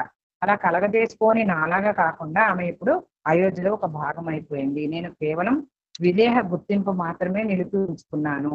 అయినప్పటికీ ఆమెను వదిలిపోతున్న భావం బాధ కలిగిస్తుంది. మా మధ్య ఒక విధమైన బంధం, అంటే ఒక గాఢమైన బంధం పెంపొందిందంట. ఆప్యాయత, గాఢమైన ఆప్యాయత, ఒక బంధం అనేది పెంపొందించబడిందంట. అయితే సోమ, నువ్వు మాత కోసం ఎదురు చూడు అని చెప్పగానే ఆమె గొంతు ఇక ఆగిపోయిందంట. మీనాక్షి, నేను ఎప్పుడూ ఎదురు చూడలేదు, ఎందుకంటే మాత నన్ను ఎప్పుడూ వదిలి వెళ్ళలేదు.